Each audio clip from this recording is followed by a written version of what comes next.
We're live. We're live. We're live. Yeah, we're live. I think she's getting a coffee.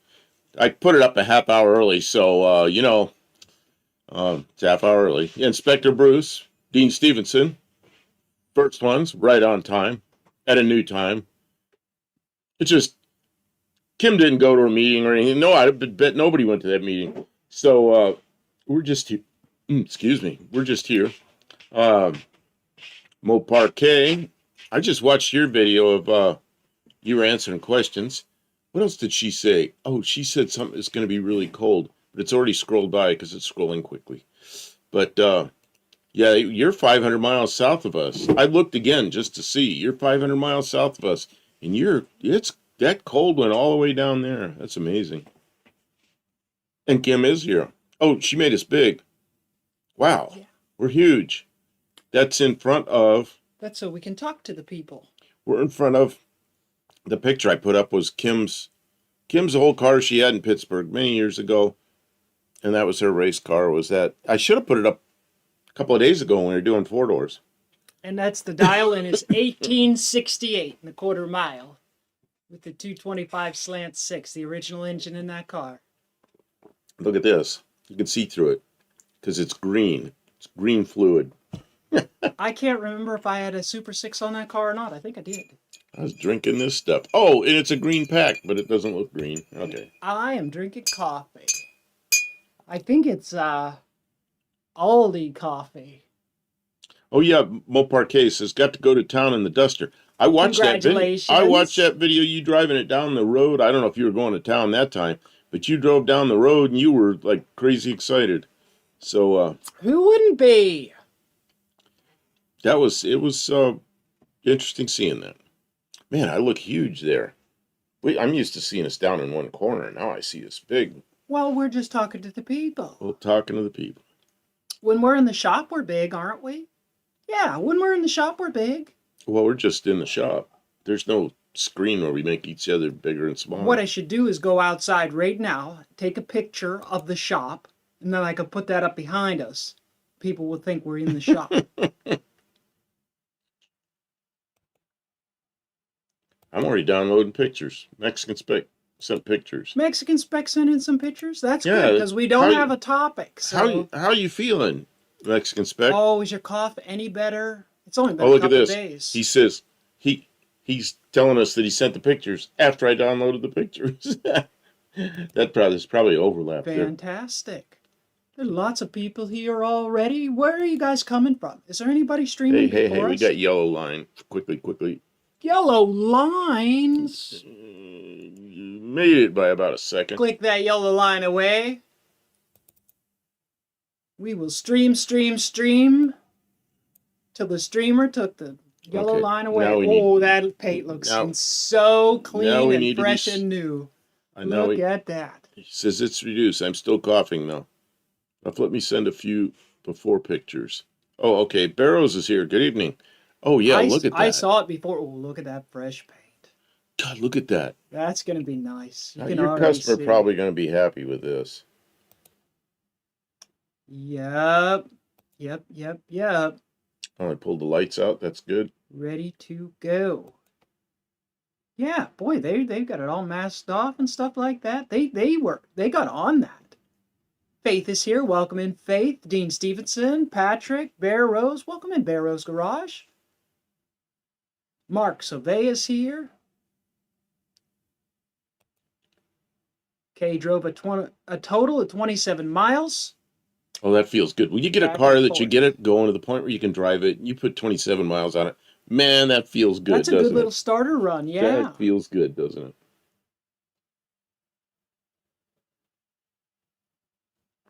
Oh, man. Water with some sprinklets, whatever you call that stuff in there. Kevin put a box out with blankets for the feral cats. Tonight is going to be 8. That's very good of you. The cats need someplace warm to be. Hopefully they already had a place, but a nice blanketed box. Heck, some nights I'd like to sleep in a box filled with blankets. Mexican Spec says I have the taillights here so I can clean them. You know what I do with plastic taillights? Is I sand them like with 600, clean them, and you sand them with 600. Of course, then they're all foggy looking. Shoot them with clear. Man, they look brand new. But I don't know if you want to go all that trouble. Um, hope the paint sticks this time. What is this, Kevin Specific? I put a box with blankets out. Okay, what's he talking about? Hope the paint sticks this time. It's not an Escalade Mopar K. It's some kind of Dodge. Oh, that's a yeah, Mexican Spec can tell all about that. Oh, here's the before pictures. I just got before pictures from him. 4 pictures. So is that the same color it was Mexican Spec? Or is that just green? Is that is it like a color match green, or is it just an off-the-shelf green? Man, automotive paint here is expensive. It's not a Caravan. No, not a Caravan. It's got It's got a 360. It's got a bigger motor than your car. Yeah, this thing goes. He's going down the highway and getting on it, going 80 miles an hour, or actually 120 kilometers, getting on it, or 130, I guess, getting on it. Whoa, man, Yeah. It sounded good. A Caravan has a little bitty front-wheel drive Oh, it's a drivetrain. This is like He said- more of a truck. Durango. Yeah. No, 99 Ram Charger. Ram Charger. That's what Mexican Spec says right there. 99 Okay. Ram Charger. Made and sold only in Mexico from 99 to 01. Very much like your husband's pickup truck, Mopar K, but instead of being a truck, it's, an SUV. Is how more like that than a Caravan, at least. Do they got to use the rubberized paint on the bumpers? In the U.S., man, it gets so expensive. Tavo's here. Hey, Tavo, you see the my thumbnail? Did you look closely at that? Well, I sent you a copy of it. I hope you saw it in your email. I did some editing to Tavo's Ute. Kevin says, looks like a lot of pearl. Well, that could have been what it looked like when it was new. That pearl sort of fades over the decades. Like when it's fresh. I want to go back to that paint. When you really look like under the hood and in the door jambs, that's what that paint looked like when it was new, probably. I don't know. There's some really good things about Mexico, aren't there? Yeah. If you tried to get a paint job like that here in the States. Tavo goes, oh, the bumper delete and side pipes. Yeah, the front of it was even more. I kind of reshaped the front of the pan and everything up front. I don't know if you can see that from the side. Yeah, I got rid of the bumpers in the back, and I put side pipes on it, and I extended the front wheel well so the pipes would go into the wheel well. I don't know. I got sort of crazy with it. Faith sent us a picture. Awesome. Thank you, Okay, Faith. I'll have to look to see what that is. Dean Stevenson says, paint. It smells really, really good. Well, tonight, I don't know what all we're going to do. I think we're going to do some weird stuff because we're not in the shop, and I don't want to do our normal thing like we do on Tuesday nights. So I'm pulling down. Barrow says, when I worked at the resto shop, we would put on 500 miles to every car and truck we did for people to ensure the break-in oil change is done. I thought he was going to say to make sure the paint doesn't fly off. Make sure. I mean, honestly, if you haven't put 500 miles on a car, you can't give it to a customer and not expect comebacks. Faith got the chickens. And there's Faith with the chickens. Sweet. Whose chickens, Faith? Yeah, chickens. I see 4 of them. 5 of them? 4 of them. I have a chicken coop, but I haven't put it together. It's in a box. Kevin says, I'm still carving and sanding on the Oldsmobile model. 2 more weeks of this. Tavo says, I bought the paint supplies for my project car about 4 years ago, 600 AU back then. Man, yeah, I'm surprised. Car paint, like $1,000 or more. Just, I don't know, paint it with something else. I don't know. I know that's what's going to happen in the Valiant. I'm not going to be putting thousands of dollars of paint on that thing.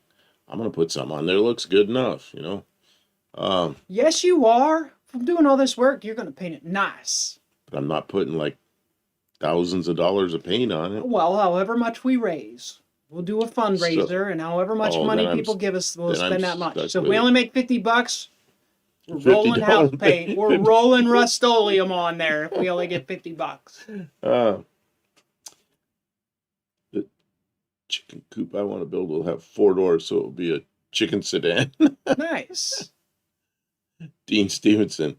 So, chick, that's Faith. That's Faith. That's in here. Faith. Van Ark. Faith Van Ark. Yeah, Rust-Oleum's not cheap these days. The thing about Rust-Oleum, if you buy cans of it instead of the spray cans, you buy real Rust-Oleum. There's a hardener for that stuff that actually works fairly well. But I've got some other paint experiments I'm going to do first that are less expensive. Painting cars with Rust-Oleum and tractor paint and stuff like that it's stabilization, but I mean, you're never going to get the kind of finish that people expect and want on a automobile. Well, it's not going to look like. It's going to look like a tractor, not like. Not going to look like Mexican specs. So I want to go back to that. That was pretty. Well, before I go back to that, I'm not going to go back to that. I talked about we're going to do some other weird stuff. So what I thought about doing tonight. Okay, Kevin Smith. I still have a gallon of Wimbledon white, Deltron PPG paint. That was one of those colors I used a lot. I used that. I used 1964 Ford light blue and 1964 Ford Skylight blue and 1972 Ford light blue. I use those colors a lot. Okay, so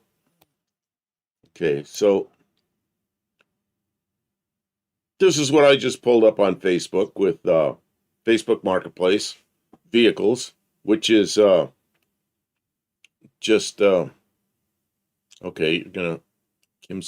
you scooted it off the edge there. Okay, I don't know what she's doing.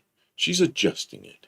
Yeah, you talk. I will adjust. Don't get distracted too much. Okay, so let's see what happens when I click on them. Carro. Is that what that says? No. What does that say? Well, I'm going to try to. I clicked on it, nothing happened. Oh, there we go. What are we doing? I don't know. I'm just looking at what cars are there, and I saw that say Carro, and it's in. There are a lot of people in Spanish who post things in Spanish in Nashville. I see. Yep. See a lot of that. There's a lot of diversity here. More diversity here than I ever really thought about. I never thought about. What's that? $300. Why is that only $300? Well, see the translation. I bet you it has a bad transmission. It is broken from the transmission, hence the price. Well, it's probably got a broken drive shaft up front. You know what? If you like that body style, just pull the whole running gear out and then put it on a frame with a 360 Chrysler or something. Who's like super partial of that body style? It's a 4-door PT Cruiser. I like the first gen PT Cruiser better than that. See, that one has right where we are parked our bodies. Can't see. Look, Tony looked at this one. We're doing Tony's bit. Tony looked at this one. I don't want to do Tony's show. See, that's what Tony's doing because the weather's bad. He can't work either. Okay, so you know what I'll do? I'll go back. I'll take it back. And I will change the area. Tony did a video that was cars under 500. Project cars under 500. So I will change the location. So we'll go to somewhere else that's I don't know where we'll go. Tony makes money doing his videos. I don't want to take his money away. So you're saying you don't want to do this? If we start doing Tony's stuff, he won't make any money. Who's going to support Tony? We'll have to have a fundraiser.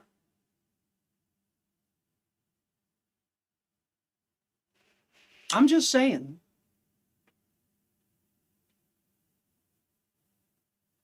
You took my whole you took my whole thing away. Where did it go? It was on the screen and now it's just. I took it away. We don't want to hurt Tony. Mexican specs as sarcasm, Kim. He doesn't get my sarcasm. When I say sarcasm, Tony doesn't care. He can find something.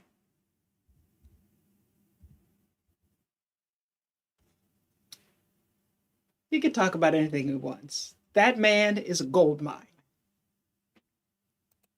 He could talk about his dog's poop in a yard, and people would tune in and watch his show. Don't know if a gallon is enough. A gallon on a small car can... What is wrong with this? Depending on what the finish is like. If it's well primed, it'll be okay. Mark Sauvé says, it's just like anything else. It's another piece of the same pie.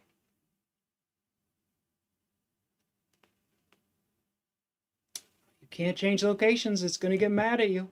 Wait till you see what happens. It's going to choke. It's going to start giving us all kind of mess. Oh, no, that's what that...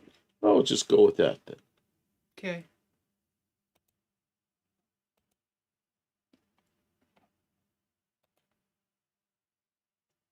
Dean says he's down with the sarcasm he was brought up on John Cleese. Oh, yes, that's the yes. I don't know. I don't know if we should even do this, if this is the same stuff that... Kevin says it mixes to almost 2 gallons. That's right. If it's not pre-reduced, some paint you buy, it's already reduced. So it doesn't mix up to 2 gallons. It's already mixed. Single stage. Do people use single stage paint still?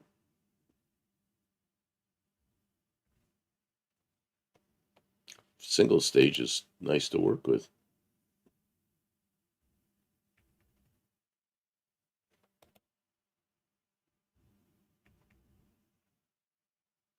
Wendy English is here. Hi, Wendy. Welcome to the stream. I don't know what's going on here. This thing's not... I can't make it behave, and I don't know why. I don't know why it doesn't accept that.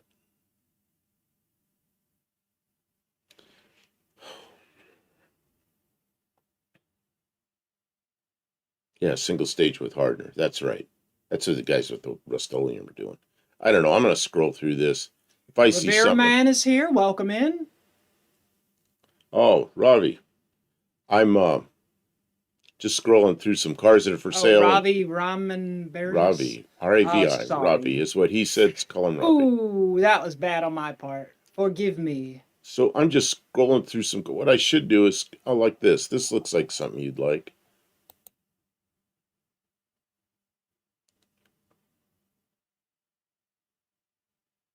Kim has one of those. Don't you have one of those? I do. It's on the trailer. It's just like that. But I don't have time to work on it because we're working on a freezing cold. $3,000 for a Challenger? Let's see what... Oh, I'll bet you it's a good one, too. It probably has no interior, no title, no drivetrain. Does this thing run? Shell. Does this thing run? Half the glass.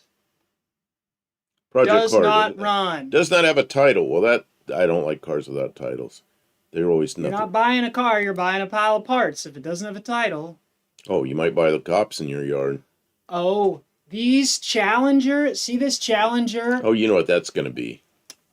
I bet that's a down payment. No, you can get one for that price. It's a 6-cylinder car. It's probably damaged. Oh no, that is a down payment. Yeah. See, it's in Spanish, and it's a down payment. So what's it really cost? It's a V6. Has a clean title.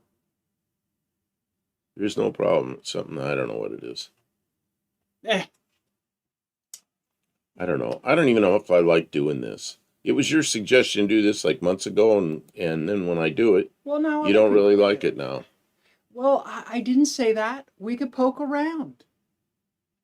I was giving you a hard time, and Mexican Spec Immediate was like, Tony just looked at that one. I'm like, oh man, we're not... Food stamp edition, as TK says.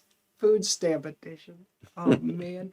I mean, there's people that just got it. They're living off Sid. of paycheck to paycheck, and they want to have their dream car, and they put their down payment down, and they're fully extended every month. There's nothing goes into savings, and they're just there. You go. I would like this right here. Oh, the Ford. What do you think of What's that? this? Wait a minute. Sid says JB Weld with aluminum powder, not so high heat resistant applications. We got an intake manifold that's all sealed up with JB Weld. But it's an intake manifold. It's an aluminum. intake, yeah, and it's It'll away be from the okay. heat. It's way away from the heat, and Not it works. way away from the It heat. works quite well. Well, it's that big So long. far, it's not. She made like a tunnel ram intake that's It's a off to long the side. Like what do they call straw. that? A side ram thing, like a Chrysler. That's product? what we should do tomorrow. We should get out the Bronco 2. I'll get it started up. I'll get the sleds, and we can slide. I can slide down a hill. You can come down and get me.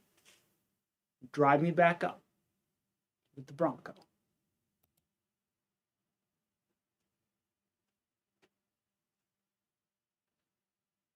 So this is Oh, Daniel $2,500. Morrissey likes the military Jeeps. Well, I'm going to look at them next.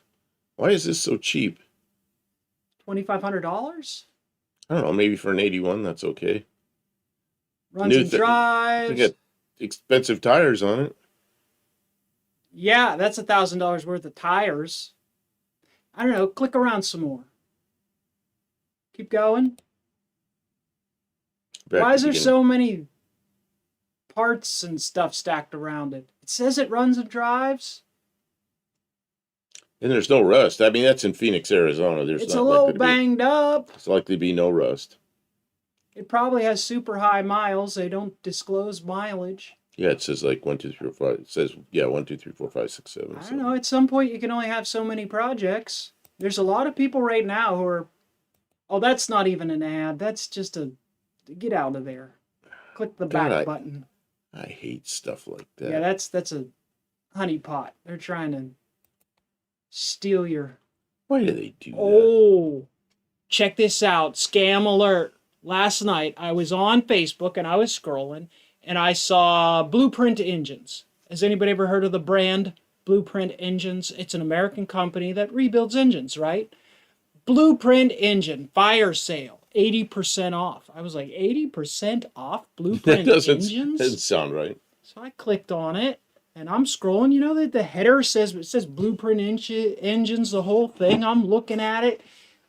You know, and they're like $6,000-$7,000 engines, and the prices reflect almost 80% off. They're like $1,200 for like a, like a small block Chevy short block from Blueprint. I was like, man, and I was like, well, they're gonna get you on shipping. Is it like free shipping? I'm like, free shipping?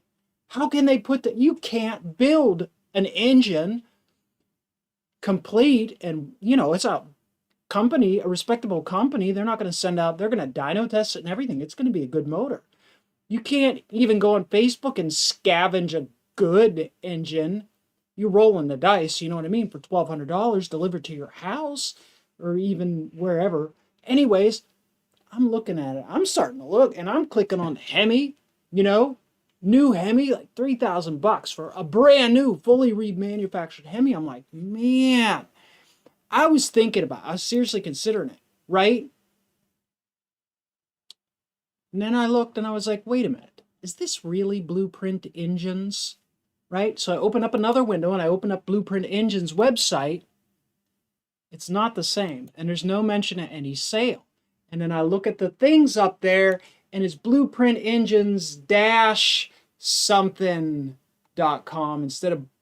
It's a completely fake website pretending to be Blueprint Engines. And when I started really looking around the margins and the links and the contact information, it's all fake information. You guys be careful out there. There's plenty of people out there. They're desperate. They got to make that car payment on that new Challenger, and they will lie, cheat, and steal from anybody to get their money. Look at this. And you will never get your Blueprint engine. 75. Oh, it's a Daewoo. I have never seen a Daewoo here. I Well, was I've never told it seen one of ran. those. I've seen the little cars. Yeah, that's what I was going to say. That is total crackhead vibe. Flywheel needs replacement. I Shoot think up from it start. runs. Well, I was looking at that thing. You get some plywood, Just needs a starter. get some plywood, make some doors. You know, Ran great before I took the whole engine apart for no reason. I was just decided I was gonna put a cam in it. put one of those Harbor Freight engines in this. No such thing as a free puppy. If it seems too good to be true, yeah. Blueprint Engines -- tribute. I'm going to pull this Right. off for a minute because I'm going to go over here. This is from Barrows. That's nice. Is that one of his vehicles? I believe so. Is that the one that has the Ford front end on it? I can't make Where this did do it. I'm trying to make something do what I want it to do, and it's not doing it. Okay. He said, he didn't say, it just has image numbers. Let me see if I can find the email. He says, Sir Rats a lot, is what he calls it. Nice. Yeah, ran one parked. That's what everybody says, ran one parked. The lines I always like is, ran one parked, ready for restoration. Used to run good. Just needs a battery. There we go. Just needs a starter. Just needs a water pump. When it just needs a water pump, it's always a head gasket. Because let me tell you, they tried to fix it, and they know it's a head gasket. How much they want for which one? The Daewoo? $750 it was listed as. This I don't believe is for sale. This is from Idaho. This is a Barrows garage. This is Barrows' one of Barrows' fleet. The Pistons.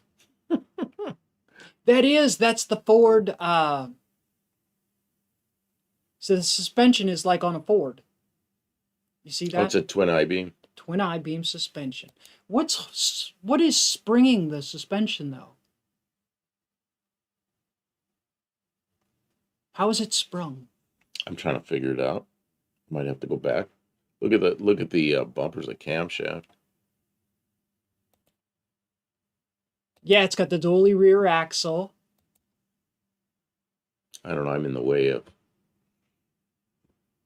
You still can't. Oh, see Todd Saw says we're missing too much chat. He says click on the link to the seller's page. Okay, we'll do it. You want to go back to the. You want to go back to the. Just somebody sent a picture, so I wanted to show it. Okay, so I'll go back to whatever it is here. Yeah, that rat rod is Barrow's garage. It's not. I think that it's hard to say what to.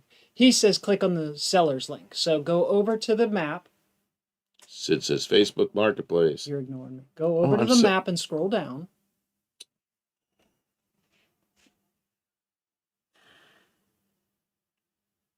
See, there's Kevin. So click on seller details.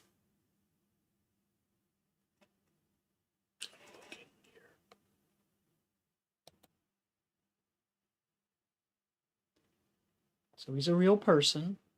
Scroll down a little bit. See what else he's selling.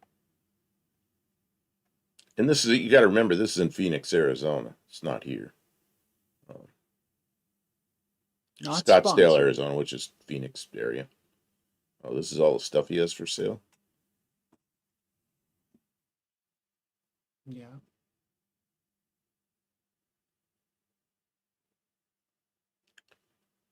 He's selling he's clearancing out a bunch of commercial stuff. But the Daewoo is what caught my eye because it looks like something we'd buy. Barrows. The front springs are the rear coils off an 05 GMC Envoy. Damn, I got the hiccups. Envoy. I didn't see the springs though. That's all right. We don't have to pick it apart right now. John Wilburn is here. Welcome to the stream, John. Thanks for visiting. What is this? John will be on tomorrow night. Hope you guys are all subscribed. I'm sure you are. John, do you have a guest on Friday? Where will you be? What will you be talking about? Tell us. Tell us. Plug the show. And then we got this Fiero for Greg May is $1,500. dropping in to say hi from work. Say good day, mate. Oh, he says at work. Oh, okay, he's at work. So this is what's the story on this? I'm trying to figure out what the story is on it. Pontiac Fiero not running, has dead battery, just like you say. Was hit in a parking lot and caused damage to the driver's side door. It's a fun car. Definitely needs some work. Asking $1,500 at best offer. Also open a trade for toys, vehicles, guns, clean title. Well, I mean, like if you Fieros, wanted a Fiero, what is Yes. it? Isn't it probably a 4-cylinder Iron Duke? it could be an Iron Duke. It could be a V6. Automatic A transmission. lot of these have V6s in them. It's 60 years old. It's got 158,000 It's miles not on it. 60 years old. 40 years old? I don't know. It's pretty old. And 158,000 miles on it. Could be a fun car. Probably needs a lot of maintenance. Lots of work in the brakes, and the transmission, and the engine, and the gaskets, and the tires. So Look at the interior. the sunroof is busted out. The interior is roached from the sun. So yeah. Todd Saw says, why on earth would anyone want a Fiero? Oh, I like Fieros. You ever driven a Fiero? It's like driving a go-kart, except you can take it on the street and they're faster. Mexican Spec says, a manual, sure, but not an automatic. I mean, I don't know. I've driven them both. Well, and you can put a small block Chevy in the back. There's a kit to do that. That'd be awesome. Not my project. Okay, we'll get rid of this. I'm putting up nothing but cheap cars. You know that. Oh, what's this one? This looks like something you'd buy. I would. Another $1,500 car. No engine or transmission? Well, you'd probably still buy it, but not for It's $1,500. a two-wheel drive truck with no engine or transmission. It's got a clean title. Waste of time.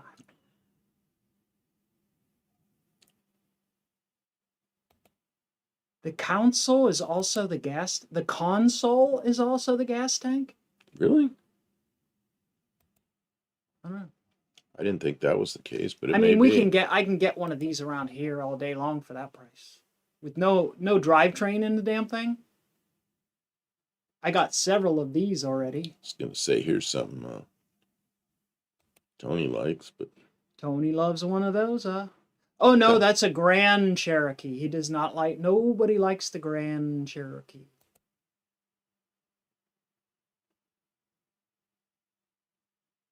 where's this price drop?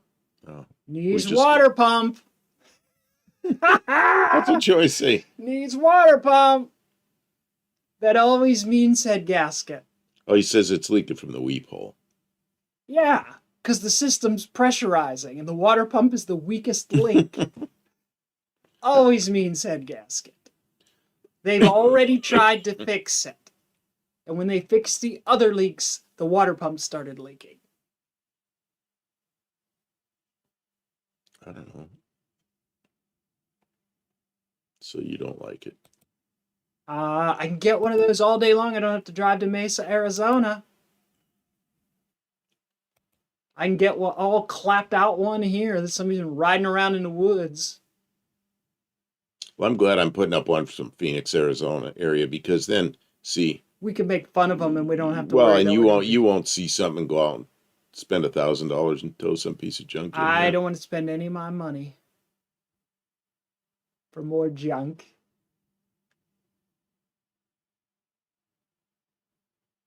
John Wilburn says, I don't like the Grand Cherokee because I had to change an engine in one once. Awful job. Really? I wonder what about it makes it. I know that the Dodge trucks of that era, there's a lot of wires. A lot of fuel lines wires. and stuff, so. That's what all the mice eat. Mice eat wires and then fuel lines. What happened to that one you had mice problems and you said stand there while she's gonna start the first time. She turns on like fuel's like spraying out, look like an old sprinkler hose. It's like, hey, you got fuel leaks here. She started laughing. Didn't we do that? We did a video on that. Oh, yeah. Yeah, they had a sprinkler system on that truck.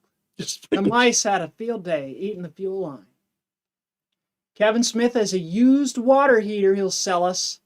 Works good, no problems. We just took it out to replace it with something else for no reason, just because we wanted to spend money randomly. Yeah. Pharaohs. My stepmother was in love with Pharaohs. She had about 4 of them. Common fail on them was the fuel pump. Got that job down to half an hour. From shop to pavement, just working on hers. Yeah, you know, that's something. Some cars that have the same problem. I used to see cars pull in my radiator shop. I knew what was wrong with them before I opened the hood because they all fail in the same place. And then I got really good at fixing stuff like that. 65 Mustangs, top seam on the radiator, or on the radiator tank.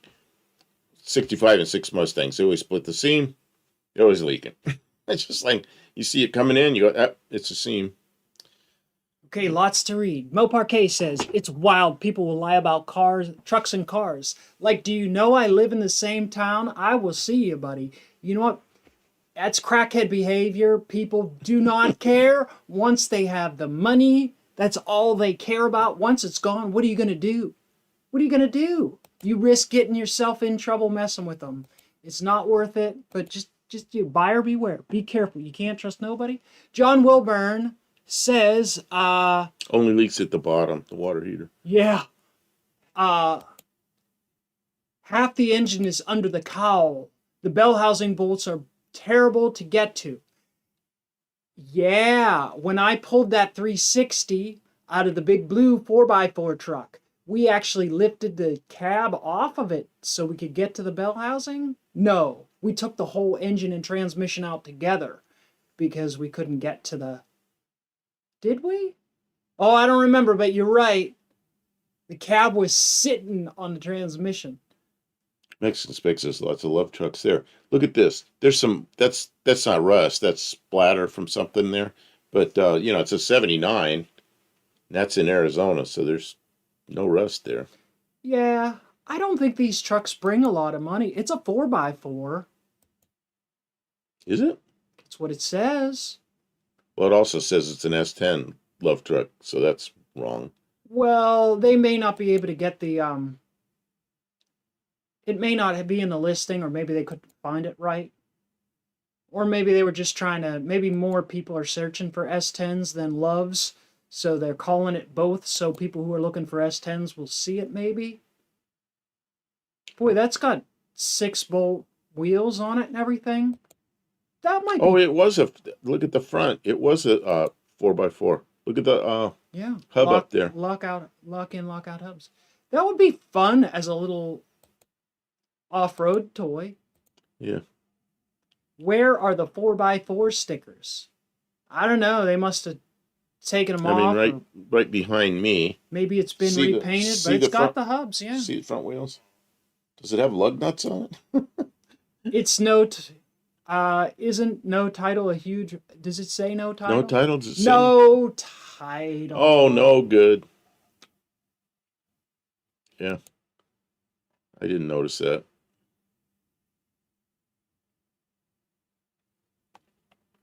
I don't know how I'm getting all this old stuff that's kind of cool.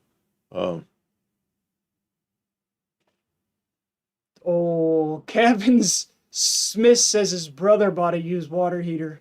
He went to go help him install it before he realized. Yikes. I mean, it's pretty easy to tell if it's bad. There'll be rust all over the damn thing if it was leaking. Oh, yeah. Mark Sauvé says, think that's bad. Try a 96 Firebird. You can barely see the engine under the cowl. Yeah, the firewall comes way forward on the top, and the engine's buried back in there. And you see one of those, like the Camaros, that same body style, and some of them had the little 2.8 V6. You open up the hood, it looks like there's no engine in there. It's back there buried in that part of the firewall. It really looks funny. John Wilburn says, if this Jeep had been two-wheel drive, we'd have pulled the transmission too and changed it onto the new engine, it would have sucked either way. Yeah, I mean, it's a lot of work. There's tons and tons of wires and all the whole mess. And it's big and heavy. It's hard work. That's why, building one car out of two or swapping out an engine in a weekend, it's not so easy. Not so easy. Some people can do it, but yeah. This one says it needs a coolant temperature sensor, or it overheats. And they think it's a coolant temperature sensor. Oh, I don't know. Yeah. But it's I'm in no rush to sell. $1,600, and it's got a 318 and I don't know what an A500 transmission is. The A500 is and a 94. That's a good transmission. That's got the overdrive. So it's like a 904, but it's got the extra overdrive gear on it. So that's a good transmission. Okay. I mean, a 94 Dodge Dakota is a good truck. Wind English. It's got 225,000 miles on it though. So I got a question. People, anything could be good. if my motor mount are not, I got a question, people. If my motor mount are, I'm not sure which one it is. I know there's more than one. Should I just replace them all? I think my van has 4 of them. Probably has one on each side and then one on the transmission. That's what I would. Oh no, wait! That's a front driver you're talking about. So it probably has. Yeah, it's probably got all kinds of left stuff. and right, and then front or rear, right? So it's got a lot of them up got near the 3. top to keep it from rocking or something. I don't know. I'm not familiar with that van. So a good way to handle it is you put a jack, and a block of wood under the oil pan, put a jack under it, and jack it up, and see which way the engine kind of moves, or have somebody get in the car and start it, and then put it in gear, and then sort of rev the engine, see if it like twists.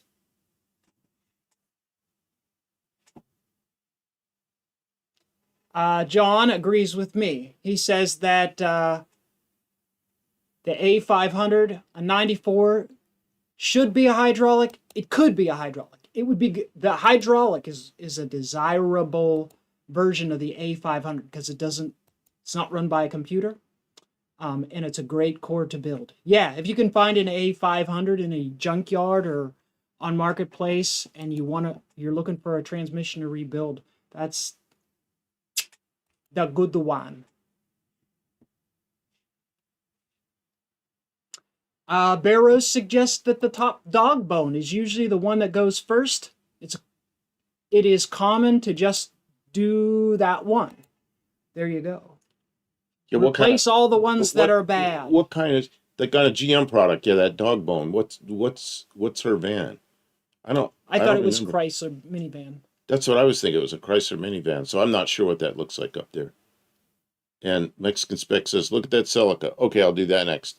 I was looking at the 61 Ford because for $1,800, this looks like a good place to start on a hot rod. That kicks butt. It's got glass in it. The glass is good. It's got wheels on it. It doesn't look like it's been sinking in the mud for a decade, although maybe. Body is solid, minimal surface rust. Rockers are good to go. Yeah, because this is what bed. This is the rust you see in Arizona. It's on the more button. It's on the surface. It's not. Yeah, I already went through them all, but it's not. It's not. No. Kick the more on the description. Oh, the more on. We're looking for the gotchas. Engine turns over. We were. Process of getting it running. Some parts are. It has a 6-cylinder in it. Has an Idaho title. Idaho, so it could have some rust underneath it. New radiator is in the cab. That's not where it goes. Okay, I'm not interested anymore when I hear it comes from Idaho. Why? Because it probably has rust on it. It probably has Idaho. Oh, there's a Toyota Celica. And that's what Mexican Spec wanted me to click on. Celica. Very nice, very nice. I'm going to make this a little bit smaller. Yeah, Mexican Spec says Texas Tan is what Steve Meggs calls it. You're going to do something. Yeah, I can't. Oh, I see. Okay, yep. Okay, I see what you're doing. So. Oh, I got a cough drop. I'm going to. But now we can't read the description because it's off the edge. Let's see. Can John you fix Wilburn that? says you can always swap the valve body to make an electronic A500 hydraulic. The electronic have no provisions for the cable speedometer. Well, I don't know if that's true. I could be wrong. I'm not a transmission expert, but when I was looking at the A518, there's without the rear housing has a God, there's my old barbecue pit. I guess I'll take your word for it, John Wilburn, because I didn't think that was possible. I thought you had to have components that adjusted the hydraulic pressure or something like that. God, this is a mess. I didn't think it was as simple as a valve body change. This is a mess. Why would Is you it? buy that? I don't know. I mean, $600. There's all kind of missing parts and stuff. I don't know. It looks like it's been parted out. Vehicle does not have a title. Oh, there's a bad thing right there. Okay, No Max engine, Inspect. no title. I mean, if you needed certain parts, there might be parts, but I don't know Yeah. how long we're going to look at this stuff. we're finding all the flaws. That's why they're still here, because they're flawed. There's a Dodge 4x4 right there. That's what I would like, but I don't need. I don't go anywhere. I've already got a 4x4 and I don't The one with use the it. hood buckled up on it? No. That one. Oh, that the you're- first one. Yeah, but that's all right. You don't have to click on it. Let's see. I'm sorry. It's difficult to keep up with everybody here. The 42RE and the 46RE don't have the warm machined into the output shaft that runs the speedometer gear. They replaced it with a Hall effect. Yes, I knew that part, John Wilburn, but I also thought that there was like a centrifugal sort of hydraulic pressure thing that you needed that was only on the hydraulic powered one. The electronic one used the same Hall effect sensor to send a signal to the computer to determine the valving. But I'm not a transmission repair person. I am still very young in my learning and understanding. I just know not all the parts are interchangeable. 61 Ford will have a solid front end as well, and if it's from Idaho, it could still be rust-free as well. We are the north end of that desert, and where it does snow, we sand the roads. There you go. Barrows says don't always put your Yeah, he's nose right up about it. to an Idaho vehicle. Now here are Daewoo that I remember. Daewoo. Oh man, people told us to stay far, far away. That's from these right. I was vehicles. always told that too, but they were so cheap that I always thought I could buy one and get away with it. Kim, can you fix that so we can read the whole thing over there? If 'Cause, you want, yeah, I didn't it's- think we needed to read the whole thing. well, it's right off the edge. It makes it just a little bit hard to. Just a there. little bit hard. Okay, stopped running. Needs valve cover gaskets and new spark plugs. Turns over, but won't hold idle. Dashboard is bad. Open to trades. I'll trade something good for this. I'm telling you, a 2002 Daewoo that won't run It's worth. is worth $500. I don't think it's worth $500. Oh, You might the be able glass to is use good some and of the everything. tires. You're not going to be able to sell parts because there's probably a bunch of those in the junkyard. Why is the dash bad? Look at it. The sun. Man. Mopar cases. I've never even heard of a Daewoo. Daewoo's Korean. It's a Korean manufacturer. Makes all kinds of stuff. They make guns. They make military stuff. They made cars for a while. I don't know if they still make cars. They made some.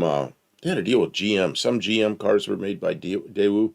Maybe Mexican Spec can fill us in on that. I don't remember which cars were made by Daewoo. They were really cheap, but the quality was reflected. They did not hold up.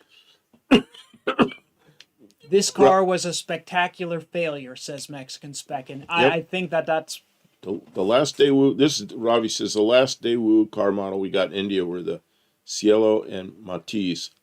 I don't know when that was because we didn't get either of those here, but yeah, they were. I haven't seen any in a long time. Central and northern Idaho is where we get rust, but central Idaho has very few roads, towns, or people. It's all protected forest. Oh, I see. Yeah, because I know people that are in the Boise area. They're, you know, John Wilburn says, "You're correct. That's the governor." Okay, I'm sorry. That was the word I was looking for. And he corrects me that it's not needed for a manual valve body. Okay, that makes good sense. I could see that.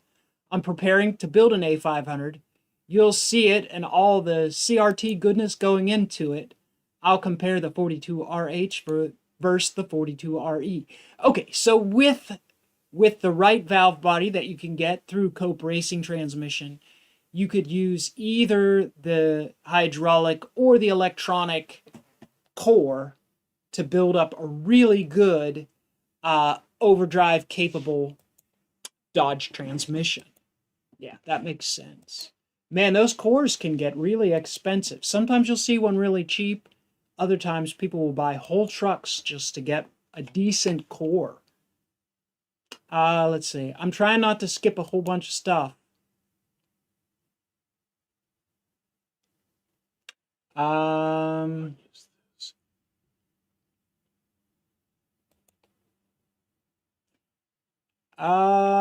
Tata Motors had ownership of Daewoo commercial vehicles.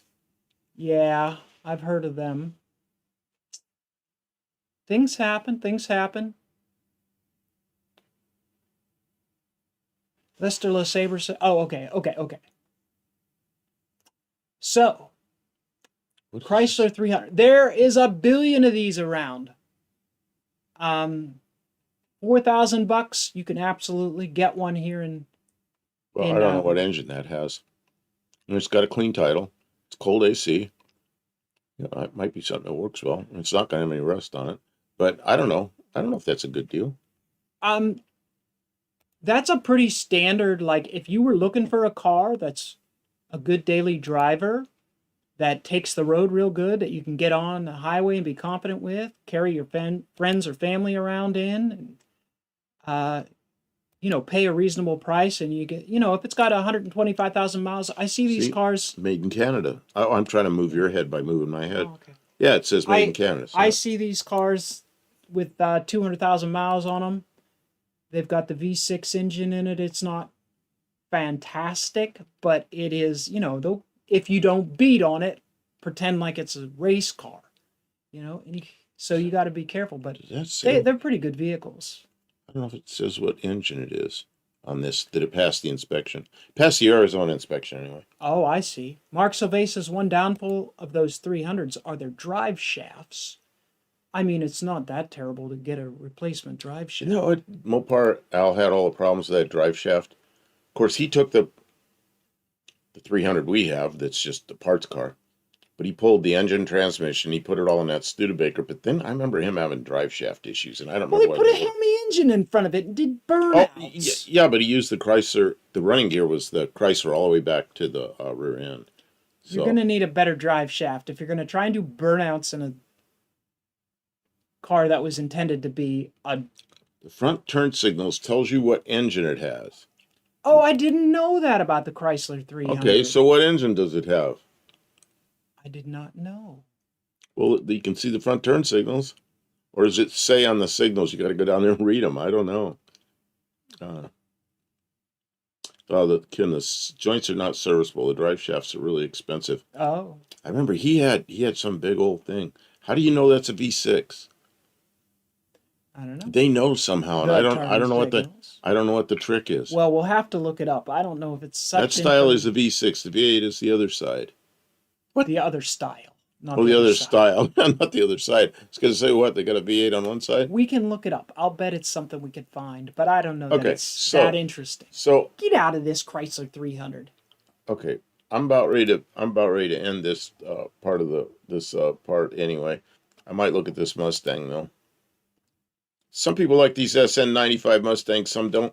I really like the top on them, but the rest of the car I really don't like. I'm gonna look it up so people can see. Landon Custom Classics is here. Welcome in. I mean, this is a pretty clean one. And it's cheap. It's a 4.6.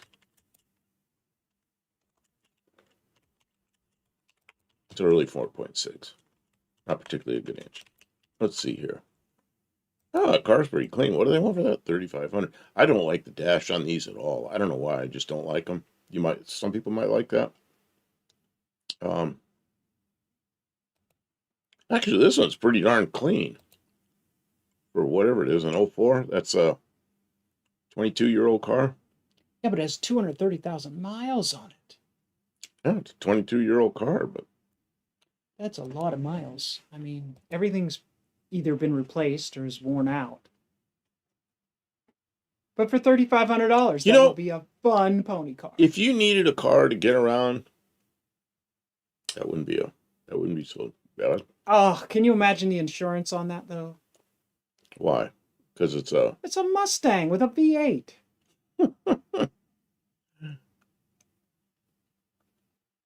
Miles don't mean anything, says Mexican Spec. I beg to differ. That's what the next segment we should do is. Mexican Spec. I want to do a segment next with let's say send in pictures of 4 of your cars. I'll put them up. And we'll show what's available in Mexico.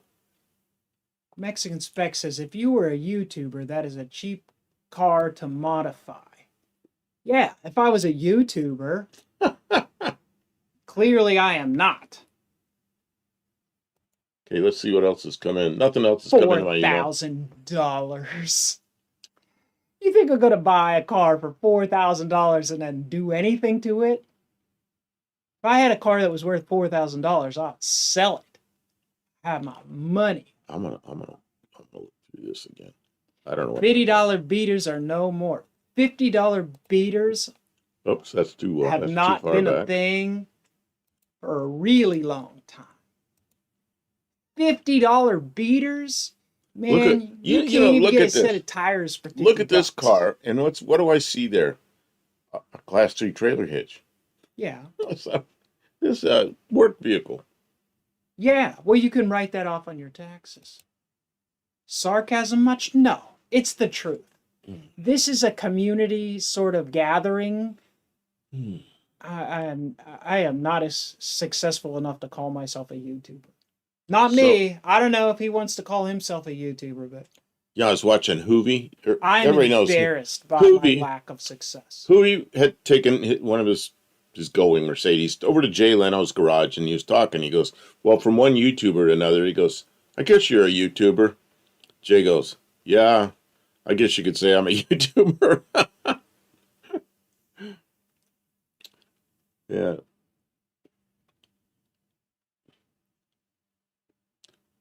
So, Mexican Spec, what do you think about Senate? Oh, yep, I spoke too soon. They're coming in. Mileage doesn't indicate condition. When you get to that age and that mileage, you cannot guess. It's absolutely the way the car was maintained over its life. But if the original engine and transmission on a gasoline-powered car has that much, it's worn out. Even if it was well cared for. No one cares for cars that well anyways. People abuse them. I mean, there's a rare instance, but with 230,000 miles on a Mustang, it's on its second, maybe third motor, second transmission. The rear end might be the original one, so then the bearings are hanging on by their last thread. Okay. They probably whine. You just don't know. This is one Mexican Spec hit. Now, we were talking about Mexican Spec's car earlier, the one that Dodgies haven't painted. You buy a car from Mexican Spec, and he tells you it's good, and he gets over there to pick it up, and it's a piece of crap. He doesn't send it to you. He finds another one. Or if it's got bad paint, he gets it painted. He negotiates and takes care of these things. So you don't get a bad car from Mexican Spec. Or you shouldn't. Probably not going to happen. Anyway, so he's got this up there. Good night, Mark Sauvé. Mark Sauvé's taking off? Anything bad to Mark Sauvé. Why? What'd you say to Mark Sauvé? I don't know. He just says later he's out. Maybe I didn't say anything to him. So. Oh. Good day, Buff and Granddad's Junk says, good day, Buff and Kim. How's the worldwide brotherhood going? I was just watching Granddad's Junk. Oh, he knows because I left him comments about his 54 Ford. So, anyway, this is what did I say, a 1980 Ford. Do we talk about motorcycles? Who asked that? Maybe a little, but neither of us can ride Oh, motorcycles. Robbie. There's really no way we can do We motorcycles. have I am viewers. assuming a lot. We have viewers that send in pictures of motorcycles sometimes. And Kim had motorcycles, but I think she got rid of all of them except the mini bikes. I can't. And you know what a mini ride. bike is? You know, and I don't know if they had mini bikes in India. They're little, like one cylinder, little tiny wheels, and you ride them around there. They race them sometimes and go too fast on them. Mexican Spec said that I'm assuming a lot. What I'm saying is that you can't assume anything with a vehicle of this age or of high mileage. It's totally buyer beware. You better do your homework. Although by the time Mexican Spec gets a car to you, he's driven it some miles.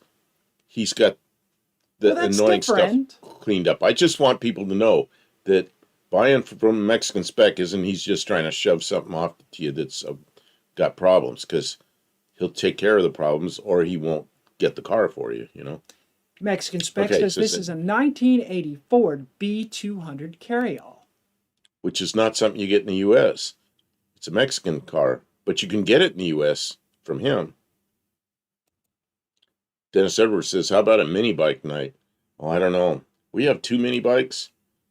We have one that is way too fast. I got it, scared the crap out of myself. I only had it like a third throttle. It's real punchy, and it just it's crazy. But and then we have another one that's probably apart right now. Maybe even have a third one. I don't know. Dennis Edwards says, how about a mini bike night? Yeah, I read that. Oh, I don't know.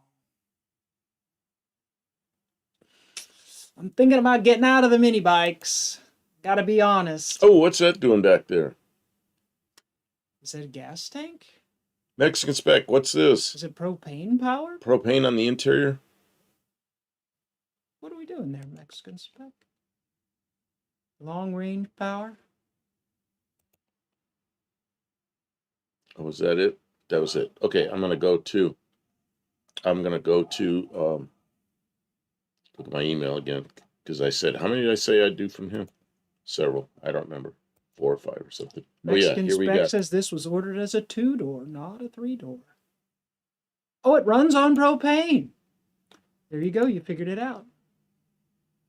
We have one of those propane setups. We got it from Tony. I don't know anything about it yet. I don't know if I ever will. I might just put it up for sale. Now's not the time, though. In the spring, when people are doing things, I'll put it up for sale. Somebody will buy it for an off-road vehicle, I've heard, because you can, like, basically flip a vehicle over with a propane tank and it'll still run just the same. I am downloading pictures. That's why the silence over here. You're going to have to keep this going. I got quite a pile of them that I'm doing from Mexican Spec. Mexican Spec says, I think it will run on gasoline, too. Usually an engine that will run on propane, it's really easy to just take the propane stuff off and put a carburetor on it.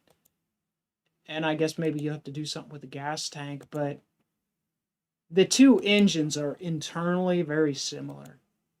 Very similar. Propane's pretty high octane. Luis says, I don't see Tavo. He was here earlier. He was here earlier. I asked him how he's doing, and he didn't say. Or I missed it, one or the other. Mexican Spec says he sent 4, but I don't know what he did send 4. More pictures? I said we'd do 4 cars of his, and he sent 4. So here's the next one.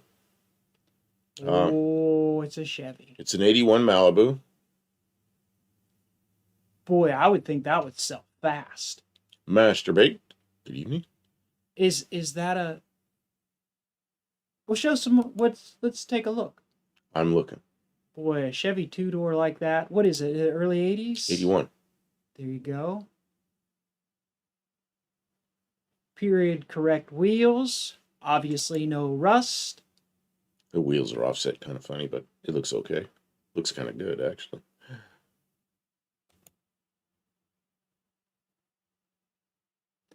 4-speed, maybe. Yeah, oh, here's the dash.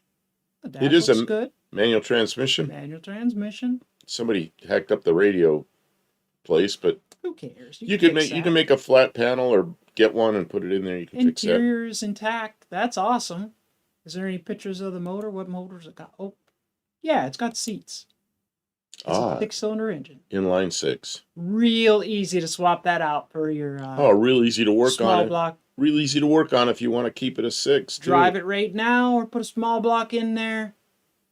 That's an investment automobile for people. Gotta like that. Here's another one from Mexican Spec. This is one of these little Chevy pickups. I can't think of what they call it. This is I'd see these things when I go to Mexico, and I didn't know what they were. I had to ask him what they were. Oh, you jumped ahead. Oh, you want me to go back? Yeah. I'm sorry. I'm sorry. You jumped out. Mexican Spec says, see if you can see what makes this car so cool. What do you think Mexican Spec's talking about when he the 6-cylinder or the manual transmission? I can't see. My head's in the way of the. No, there's a foot there. I can't see the clutch pedal, but so is that a manual transmission? I believe it is. It looks like a manual transmission. Yeah, why? Because I couldn't see the clutch. Mexican Spec says the factory 4-speed manual with the Hurst shifter. Oh, so it's a 4-speed manual in this thing. Oh, that's right. That means you don't even need to change the transmission. You could just put a small block right on. It'll mate right to it, won't it? Okay, so now I'm going to move on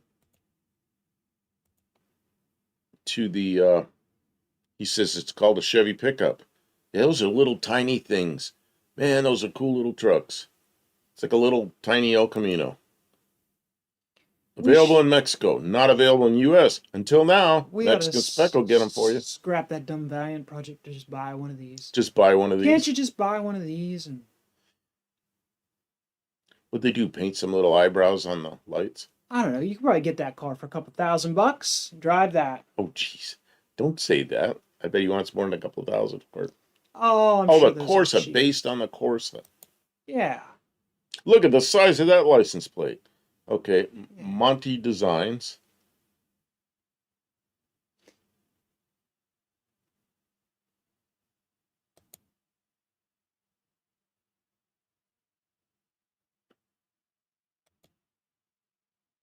Oh yeah, look at that. Little 5-speed or 6-speed or something. I'd like driving that. I don't know what it is. I think those things I like small cars anyway, but yeah, they don't go that cheap. Yeah, I guess not. They're work trucks. Oh, Leanburn's here? When did Leanburn come in? How did I miss Leanburn? Leanburn. I don't see where he is, but Mexican Spec's talking to him. Mexican Spec says has to be a 5-speed. And I'm looking at that. It almost looks like there's more H's than that. I know they don't go that cheap, Mexican Spec. Nothing worth anything goes that cheap. I was giving him a hard time because he goes, oh, I would like one of those to every damn thing, and we don't have any money. So, Faith's always asked me, what's your favorite car? I was looking at cars tonight on something, just some pictures. It better be your car because that's what we bought. And I say, a car I really like is the Lamborghini Countach, the very first year. Not after they started putting all the flare wheel wells and the wings and all that stuff on it. Why did we buy a Fox body if you like a Lamborghini Countach? You're not going to let me finish.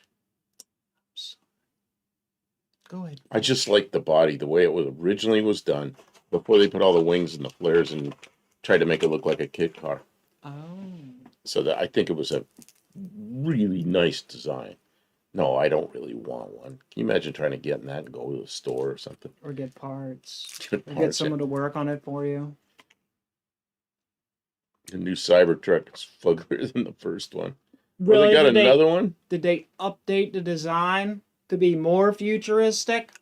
Anyway, this one, you've got it blocked off because it's maybe I can make it smaller.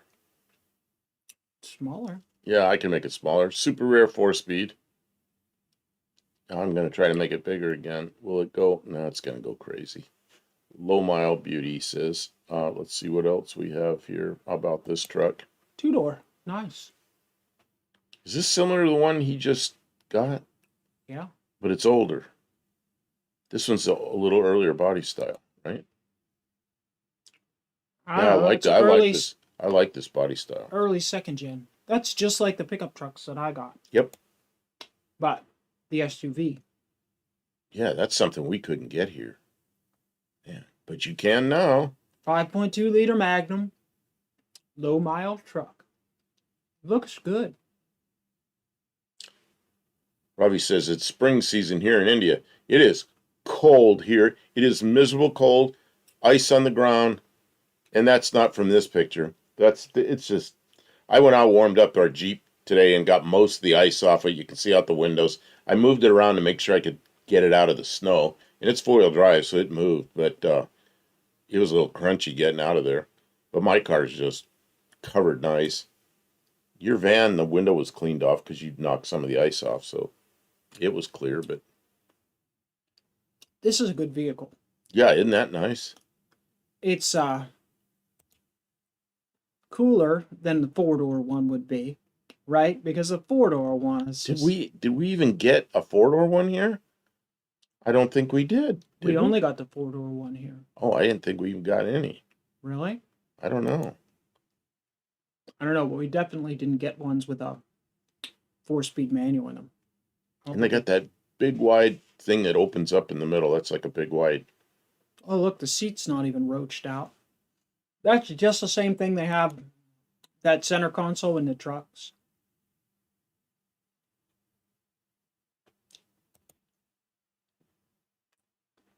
But 5.2 liter Magnum, lots of power. You could tow something with it.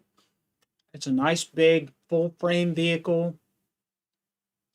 Probably has an excellent ride, like on the highway. You want to go somewhere. Good vehicle. Barrows. I read somewhere the Ford Taurus was actually more aerodynamics than the Lamborghini Countach. But I'd still rather have a Geo Metro than Ford Taurus. Geo Metro.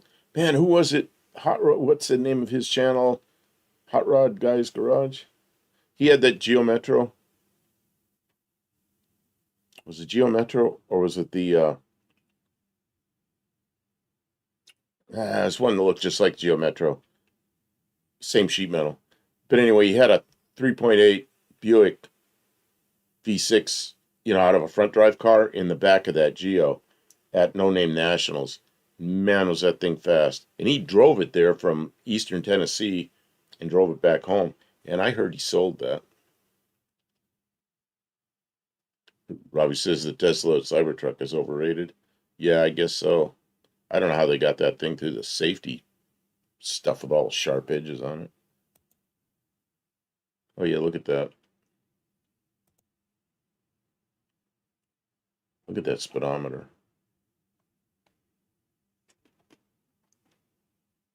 Kevin, sometimes thoughts come into your brain, okay? And that's all right. But we let them stay there.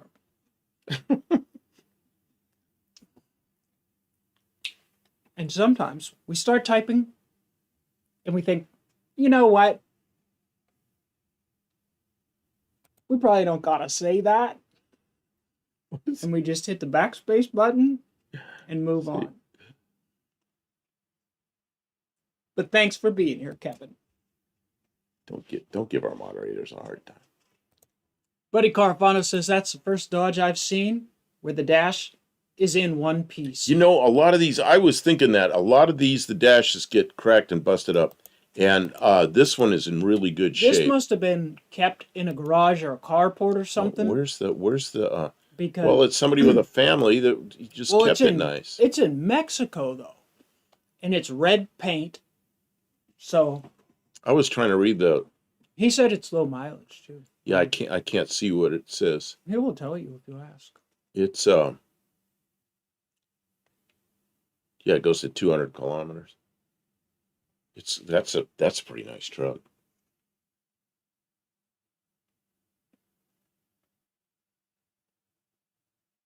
Dr. Go says the aerodynamic Ford Taurus was said to only take 12 horsepower to maintain 55 miles per hour. Man, That's right, the Flying Jelly Bean. I had one of those. It was a wagon, the second gen one with the 3.0 V6 out in Arizona, and I had that thing up to like 118 miles an hour. I couldn't believe it'd go that fast with the with that little engine in it, and it's probably because the air would flow over it pretty nicely.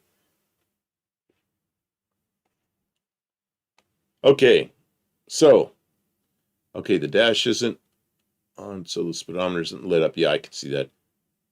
I can tell you how many miles I can tell. Probably I don't know what that says. 74,000 miles. That engine's barely broke in. I could tell you that. That is a really nice truck, man. That it conservatively maintained Magnum V8 5.2 liter engine will last 150,000 miles easily. Kim, I'd like to have that. This is not the kind of car that somebody buys and abuses like it's a sports car. Like nobody's going to be like tromping on it and trying to do donuts and stuff like that. It's just it's a really good vehicle. I bet it probably has Oh, lots of life in it. Mexican Spec says it's a good price too. Huh. You know what I should do? That's awesome. I'm going to go back. I don't know if I can do this. I don't know if it'll do it. It went back too far. Okay, so I've got to go back to where I was. I regret that I had to sell this car. Yeah, it's Kim's old car. Boy, he didn't. The paint looks very oxidized in this picture. That paint was actually really pretty for a while. I was going to go back to this.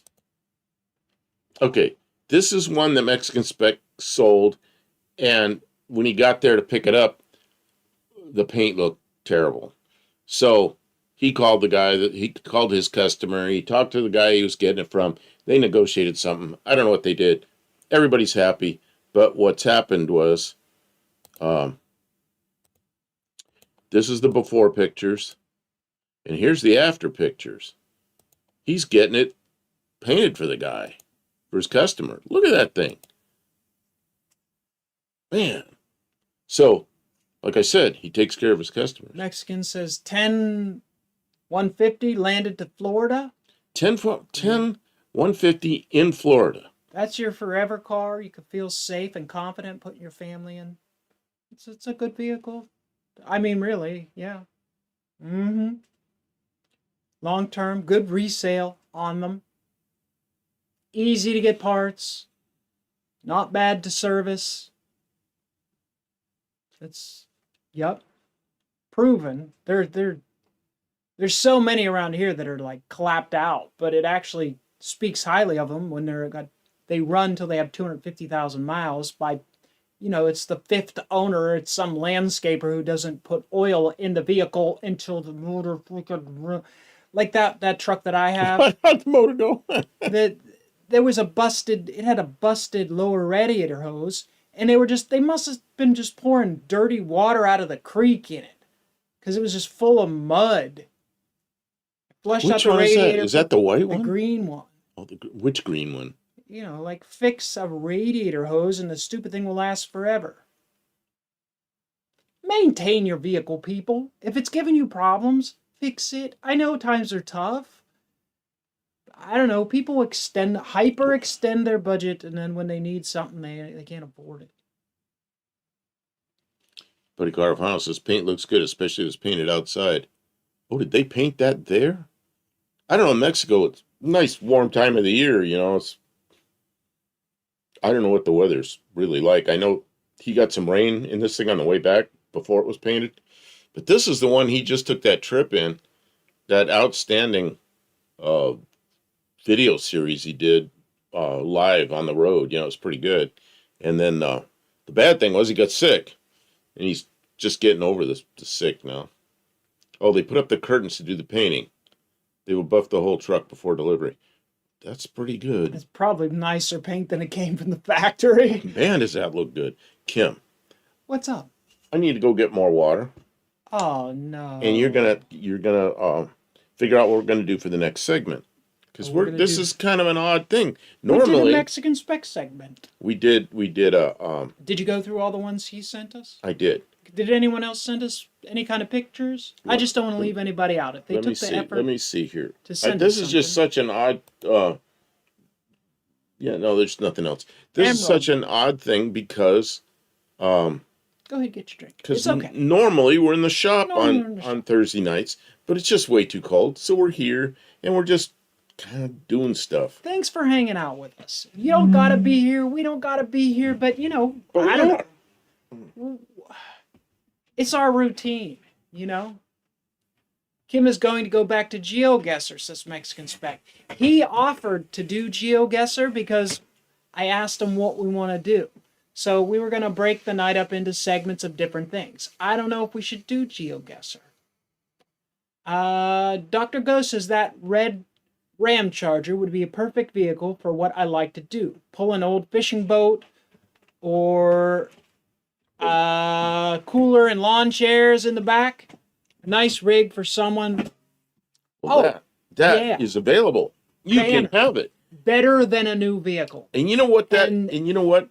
You know, Dr. Go has a red Chrysler now. They go real good together. Okay. Master Baked says Ram is back in NASCAR with Tony Stewart at Daytona. I did not know that. Is he driving? Yes, it is a truck that will last for a long time. I mean, okay, you could spend what, 60,000, 80,000 on a new Cybertruck, or what, 12. What good is that? You know, with your plane ticket and fuel and all that, and lodging and all that stuff, if you're in the north, to get that Ram, you got what, 12,000, This is a yellow pack, and that and it made red stuff. that red Ram is way better investment than a new vehicle. Big time better. No rust. Very minimal mileage. Not everybody would like the 4-speed, but I think for me, the reliability, the sense of confidence in the long-term longevity of 4-speed is going to last Why didn't you for like eternity. Why didn't you take the 3-speed out of your Dart and put an automatic in it? I did take the 3-speed out and put the automatic in. Why did I do that? Yeah. You're just saying how you like the 4-speed or 5-speed. Well, maybe because it was only a 3-speed. Because it was a 3-speed. And it didn't have the synchro on the first gear. She doesn't like the synchro in the first gear. Like that. It's like, just stop before you put it in first gear. You know, you can go just fine in second gear if you're not stopped. But she'd go, and every time I go, don't do that. I don't really like the 3-speed. It didn't really... 3-speed on the column, first one she ever had. I looked into getting a 4-speed and putting the shifter on the floor. And I thought about doing that. And I liked the idea. I really considered it. But I had a free automatic transmission with the early pilot to mate to that motor. Oh, yeah, it's really nice. It wouldn't be good for a later vehicle because it wouldn't go in a later vehicle. It's like, I got this transmission. It'll fit perfectly in this car and mate right up and bolt right up. Remember, I took it apart to check the insides, and the insides were like she new. had the transmission all apart. The rubber was all still pliable. It was like this transmission's in excellent condition. I should use it. Because remember, when we looked at the 3-speed, the clutch was messed up, the flywheel was messed up, the seals were all leaking in the 3-speed. It was like, everything was worn out.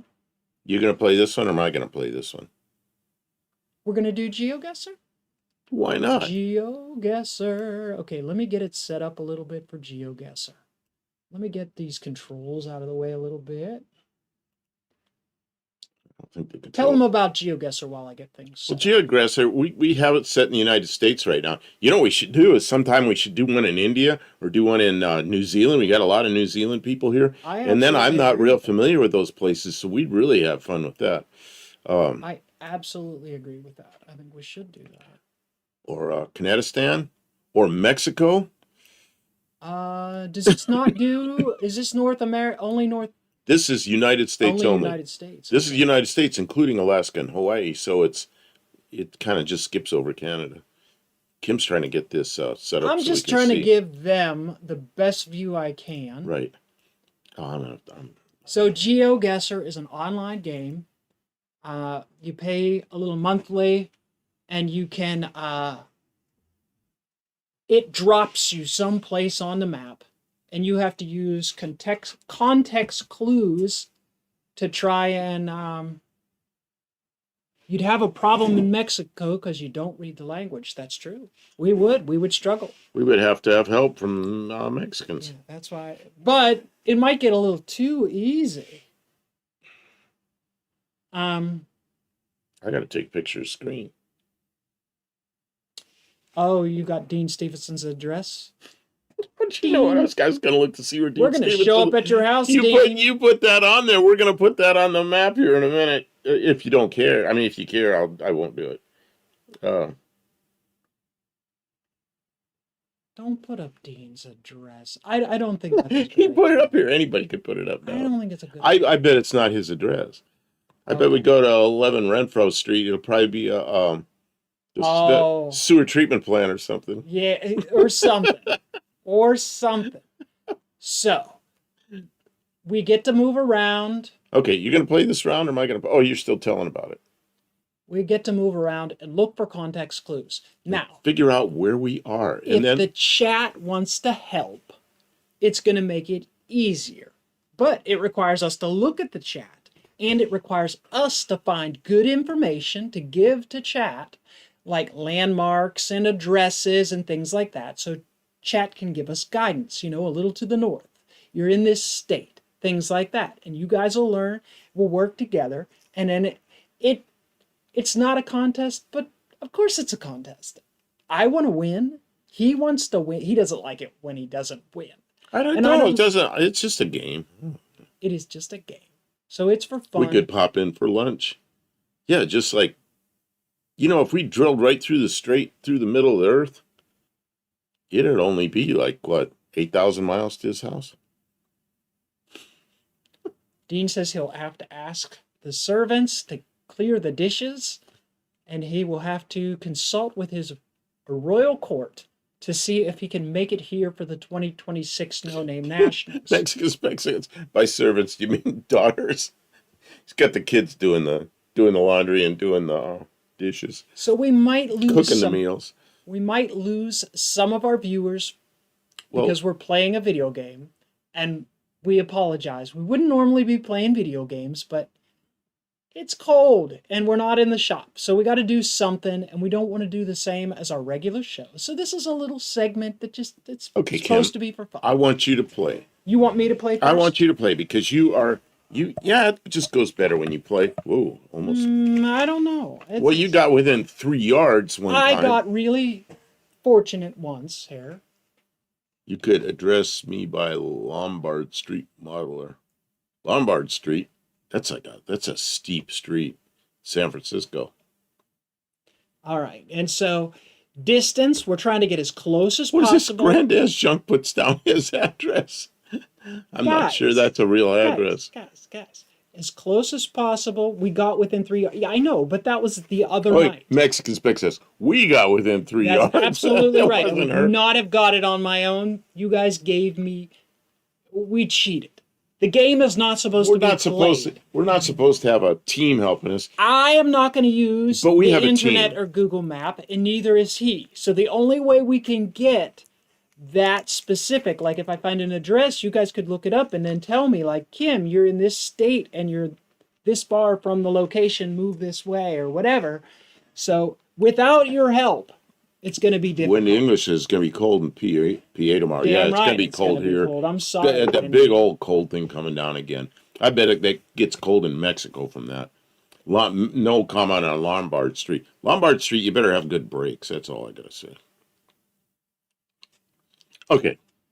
Do you want me to start? Granddad's junk says my address. It's my address. I'm so remote, it's not a problem. Right. Nobody's going to get there by mistake. Where is that address? He put it up. Where is it? Where is it? is it gone? Oh no, it's there. Clifton Road. I'm gonna snag it because I want to see. I love looking at seeing where places are, and He does. He will. That's why I brought up this GeoGuessr game. That's why. Because he loves looking at things so much. That's why Tavo. I don't have his address, but he's in a little tiny town in Australia, and I went there and I snooped around the town, looked at it. It's pretty cool, little place out in the middle of nowhere, you know. And Daniel Morrissey told me where he works. He's a barber. I went out and I found this little strip mall, and there's a barber shop, and there it is. Because I'm going to go out there and get my hair cut one day.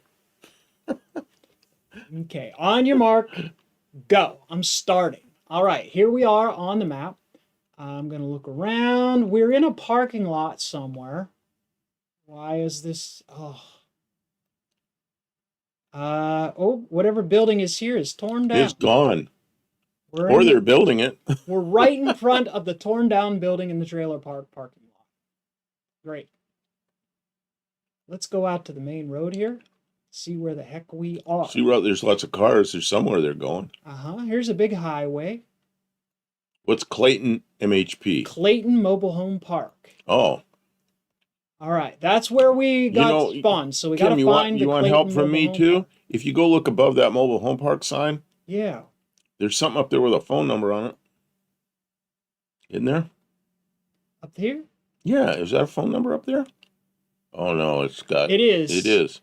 Is it 784? The area code's all wrinkled up. For lease commercial space. I said that commercial space is beyond the leasing. Can we get a 404? Team KBC, Kim Buff and crew. There's a Checkers over there. That'll be a landmark. Let me just find a street address here. There's Waffle House. There it is. Oh, well, we know we're there because there's a Waffle House.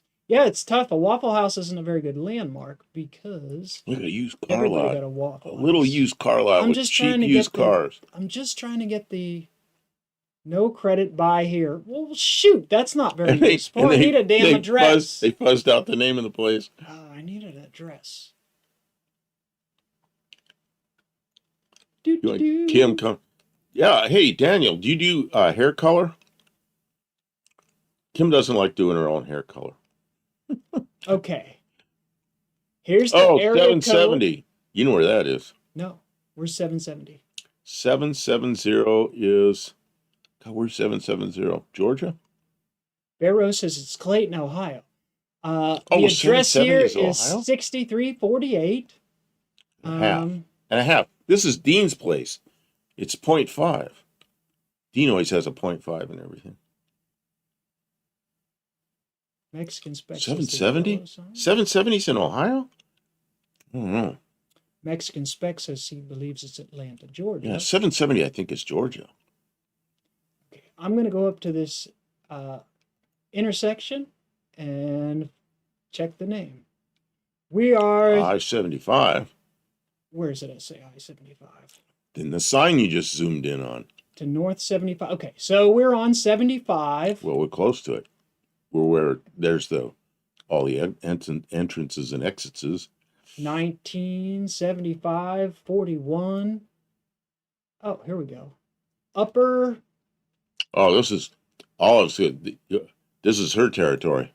She lives near here, yeah. Okay. See, more 770 in Gainesville, Georgia, on that truck. Oh, what's that gas station with the prices that are so high? Oops. Man.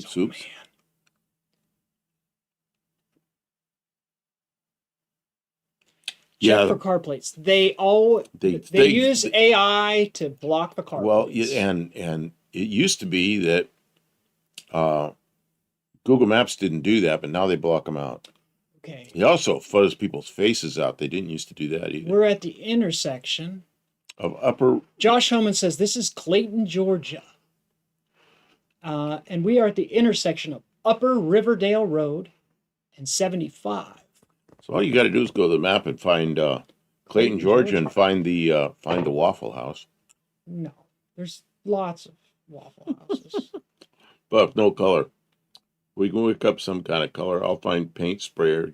No, we're not going to spray or paint. Okay, I don't know where Clayton is in Georgia. Can somebody tell me? Somebody has to direct us to Clayton. We don't know where that is. Is that somewhere near Atlanta? I Oh, don't know. well, I guess we look at 75, follow 75. Yeah, it goes all the way through Georgia from one end to the other.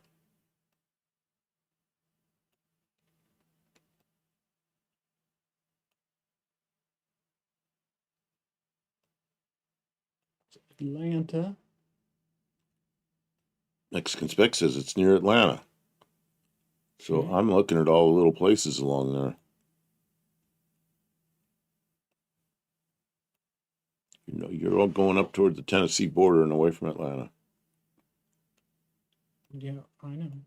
I'm just there was also 41 and Oh, you know what's wrong? no what? We're on Top Chat because Leanburn keeps not showing up, and now I know why. Why sorry. we don't have. I'm so sorry. We're I missing people's chats because of the did stupid. not mean to. Yeah, look at this. All of a sudden, Leanburn's here because Top Chat takes him out. Okay. Sorry about that, Leanburn. Upper Riverdale. You got moderated some by of these other by, signs. by Let's read these other YouTube. signs. 19 and 41. So let's see if we can find where The intersection 19 and 75. 75 and 19 and 41. Well, now Mexican Spec says it's 108 miles to the north. That is up near the Tennessee border.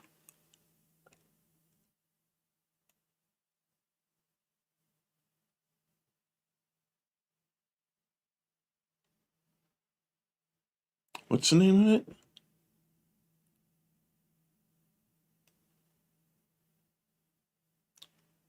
Leanburn says he's in Falmouth, Kentucky. Here's 41. Ah, there's 75. Okay, just find the intersection. Or do they parallel so you probably can go on a whole bunch of places? Right. That would suck. Yeah, they pretty much run side by side. So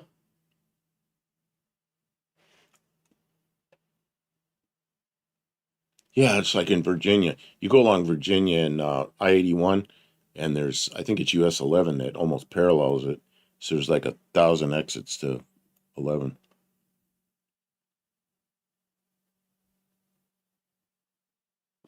what did they say the name of the town was? I forgot the name of the town. Oh.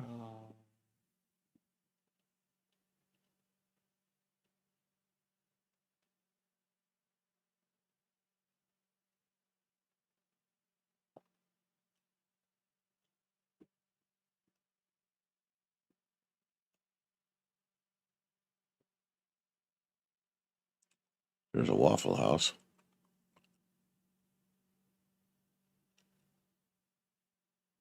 Well, let's just do it. It's at Waffle House. Oh, geez, you're going to guess. Wrong. It's south of Atlanta.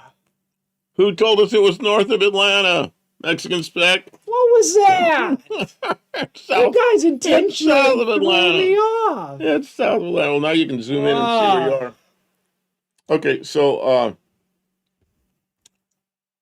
yeah, how far off are you? I don't know. You're 99 miles 1,000 off. miles. No, 99 miles off. Man, he's gonna kick my butt now. You just crashed. 99 crashed my mouse. miles. Oh, now I've got to do one? It's your turn now. Well, you know what we should do? That's the kind of chat we have going. You guys just want Buff Del Campo to win. How can you back out of this? I don't know. Do you do another one in the U.S.? I want to try doing somewhere I've never been before. Tell me how to back out of this thing so we can reset our location. Maybe it's up there in the upper left where there's some things up there. I don't know. Scene collection tools, profile view. I don't know. See up. Is that us or is that? Oh no, that's. I don't know what screen I'm looking at. Oh, is that too hard to do? I guess I'm You push next. Okay, we're here. No, I'm just gonna end it because you don't want to do this. Oh, so you're gonna just try to go somewhere else? I don't know how we do that. I'm just gonna skip. Oh God, we're like off by a mile. Well, you don't want to do this right now, so we'll just get it, skip through it, because it won't let you exit. I don't like the way it won't let you exit. So there you go. View results. And then now we can exit. It won't let us exit until we get to there. There you go. Now you could change the game. See, it says United States, North America. Okay, there. Okay, see what you can figure out. See, it says North I America, need to- South America, I need a momentary Europe, break. Asia, Africa, Oceania. Maybe where's? Well, they don't give Australia. Oh, maybe you can pick here. Oh, you can pick here. Okay. Oh, so it does New Zealand and Australia together. Ooh. Oh, there it is, New Zealand. Play. Okay, Dean. I'm already on the wrong side of the damn road. We're going to need help from Dean. Let's see. Well, What do move we got? around a little bit and figure. Just take very careful, spin around, take careful note of where you are, Okay. and then so that you could get back to here if you needed to. And Oh, then, what's that? is that water? I don't know. Zoom over there and see if that water. I don't think that's water. I think it's a. Oh, it is water. It is water. Right near It's the water. dock. We're Look, by a there's river. information with a map. It'll show you right where you are. Where'd you see this? Look, see, there's a little map right there. Oh, that thing. Okay, so I gotta drive over there. See if you could drive over there and look on the map. See Oh, what this is a giveaway.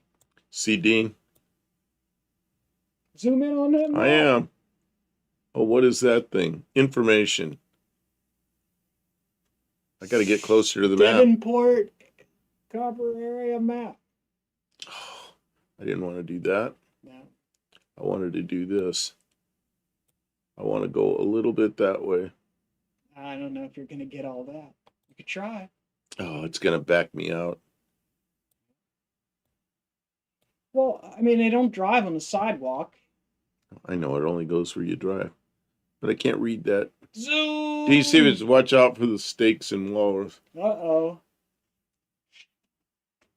Okay, so it looks like Kim's leaving. Look at the weird cars. Just drive around and look at the cars.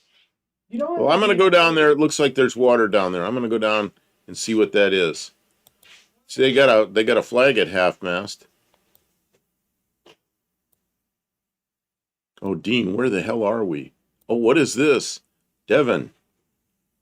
That sounds like we're in England. Devon on the wharf. Oh, okay. Dean, where is this? I bet you there is steaks and walrus there.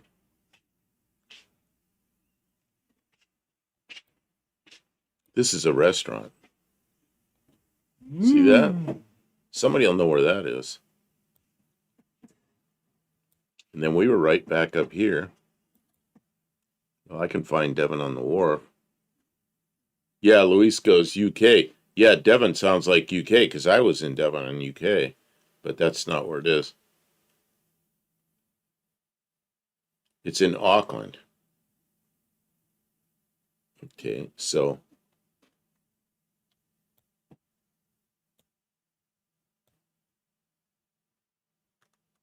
I'm trying to move this nicely without poking a hole in the wrong place. Devonport.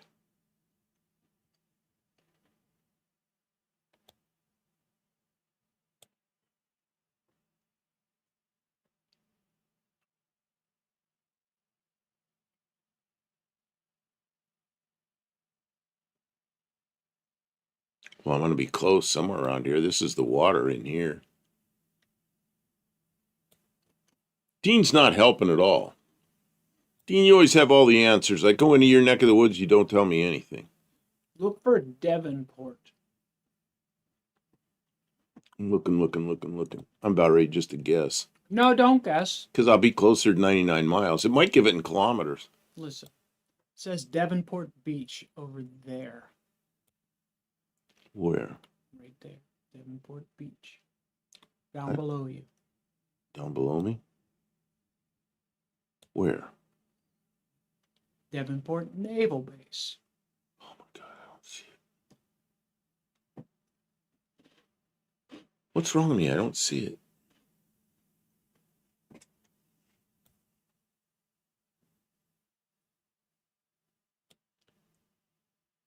It's fun driving on the wrong side of the road. And he puts up his address again.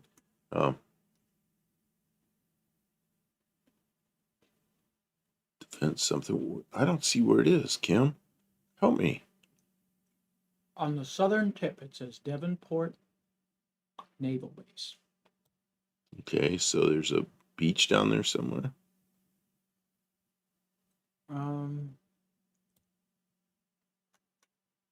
Zoom in a little bit, see if there's any of those eateries or whatever. Devon on the Wharf. There's the restaurant right there. Southern tip of your, right beside your shoulder. Here? Yeah, see, there's the restaurant. And Okay. there's the bus stop over there. Go over to there. You'll be within meters. If you can remember where you started, you'll be right on it. About here? No, you were up over closer. You were pointing out of the. You were in the exit drive over to your. Oh, I was over here. I was right here. Zoom in a little more. You better get real close. No, that's a path. You were on the road, right? I was there, right here. maybe. Yeah. Yeah, you're going to be pretty close. You might not be 3 I thought I meters. did it. Won't do it. There. Guess. I got 5,000 points. I'm 7 yards. I can't believe that I did this in New Zealand. That's Granddad shook the. But if you're up North Island, then it is. I'm not going to his house. Oh, man. Hey, Kim, you still beat me because you got one within 3 yards. I did not get 3 yards tonight. Not tonight. I got 3 yards Okay. one time. Okay, so we did The that. first night we played. So we did that. If you only, where are you going? I clicked it out. All right. Well, we each played a game. Okay, good job. I was gonna do. Congratulations. I was gonna do something else That's good. because where is this?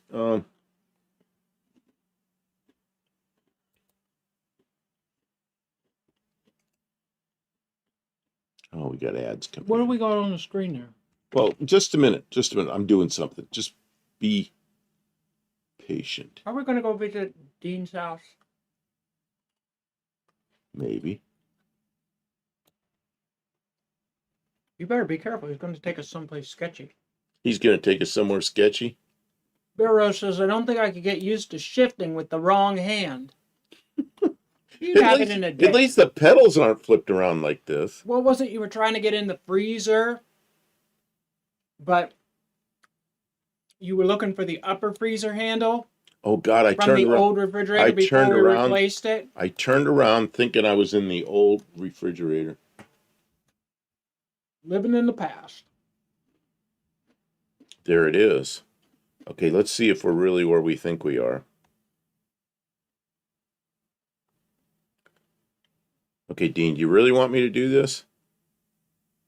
I gotta find where he is. I gotta zoom out to see where he is in New Zealand. Let's zoom out further. Man, you're right over by the water. Okay, there's the South Island. So we see where Dean is. He's gonna get nervous now. See, yeah, I could get really close. Ooh, I don't want that sign there.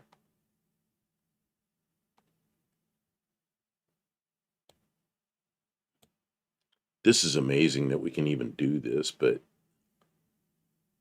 what's the name of the street? Looks like Renfrew. Oh, there it is. I see it. Okay, then I come over here and I grab the little man and I go over here with the little man and I put him here. I hope it's not a sewage treatment plant, like I said. Ooh, where is it? Which way do I point? It's one of these places. Oh, look at that truck. Real short little wheelbase truck. That's kind of cool. So I don't know. I could guess because I've seen Dean's mailbox many times in his bare feet because he walks out there and then brings the camera up to his, takes the stuff out of his mailbox, brings it down to his feet, and then back to his house again. I'll bring the gimp suit up, clothesline up. So I don't know which one it is, but this is kind of his neighborhood.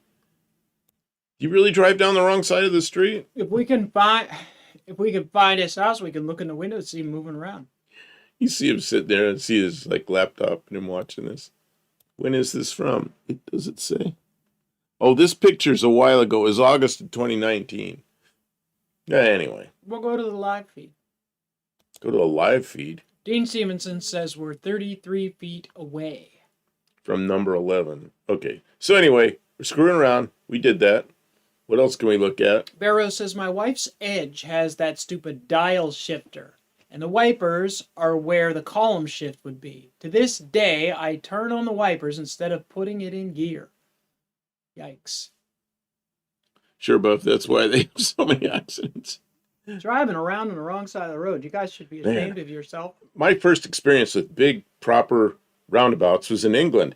And I learned, man, you just get to the roundabout, and you make a left, and you go through there. And in England, it's like a screw. So you pick like if you want the third exit, you get in the third lane. And by the time you get over there, that lane's making the left. It's really nice. Then I come to the U.S., and they don't make them like a screw. They make them like lanes you have to change lanes. It's terrible the way they do it. But, man, I got to remember, don't go to the left, go to the right, go around the right. But here they don't make the lanes so they end in the place where you got to turn out because the dummies don't know how to do it here. So, yeah, England, man, I could actually go to somewhere in A roundabout in England? yeah, I bet you could search for it. yeah, there's a place I went in England. And here you got me playing with maps now. He likes to do that. I know, I don't know how many people are going to Guess put up an with this. address. I don't know. Oh, Look at that, I got the whole earth there. He's got the whole world. So we're going to go to Mongolia? Nope. On his screen, We're going to go he's around. got the whole wide world. We're going to go over here to the U.S. No, I went too far. I thought you were going to show a roundabout. I was going to show where I was in England. Let's see if I can find it. I don't know if I can find it.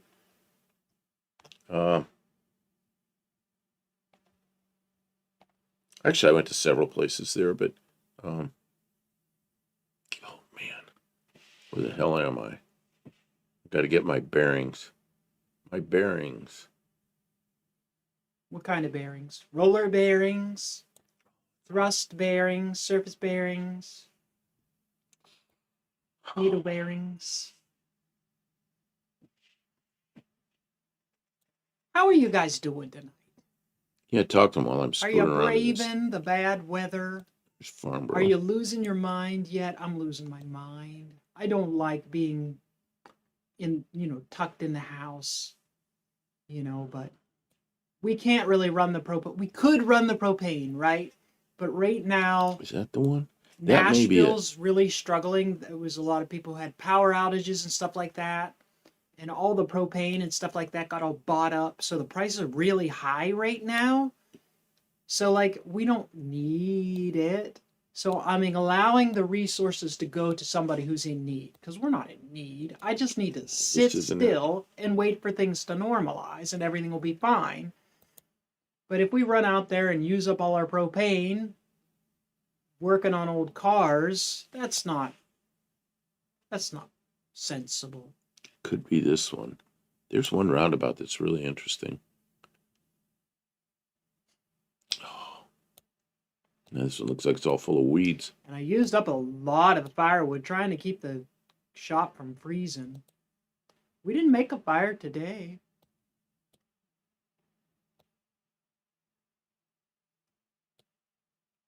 I'm sorry. I'm trying to figure this out.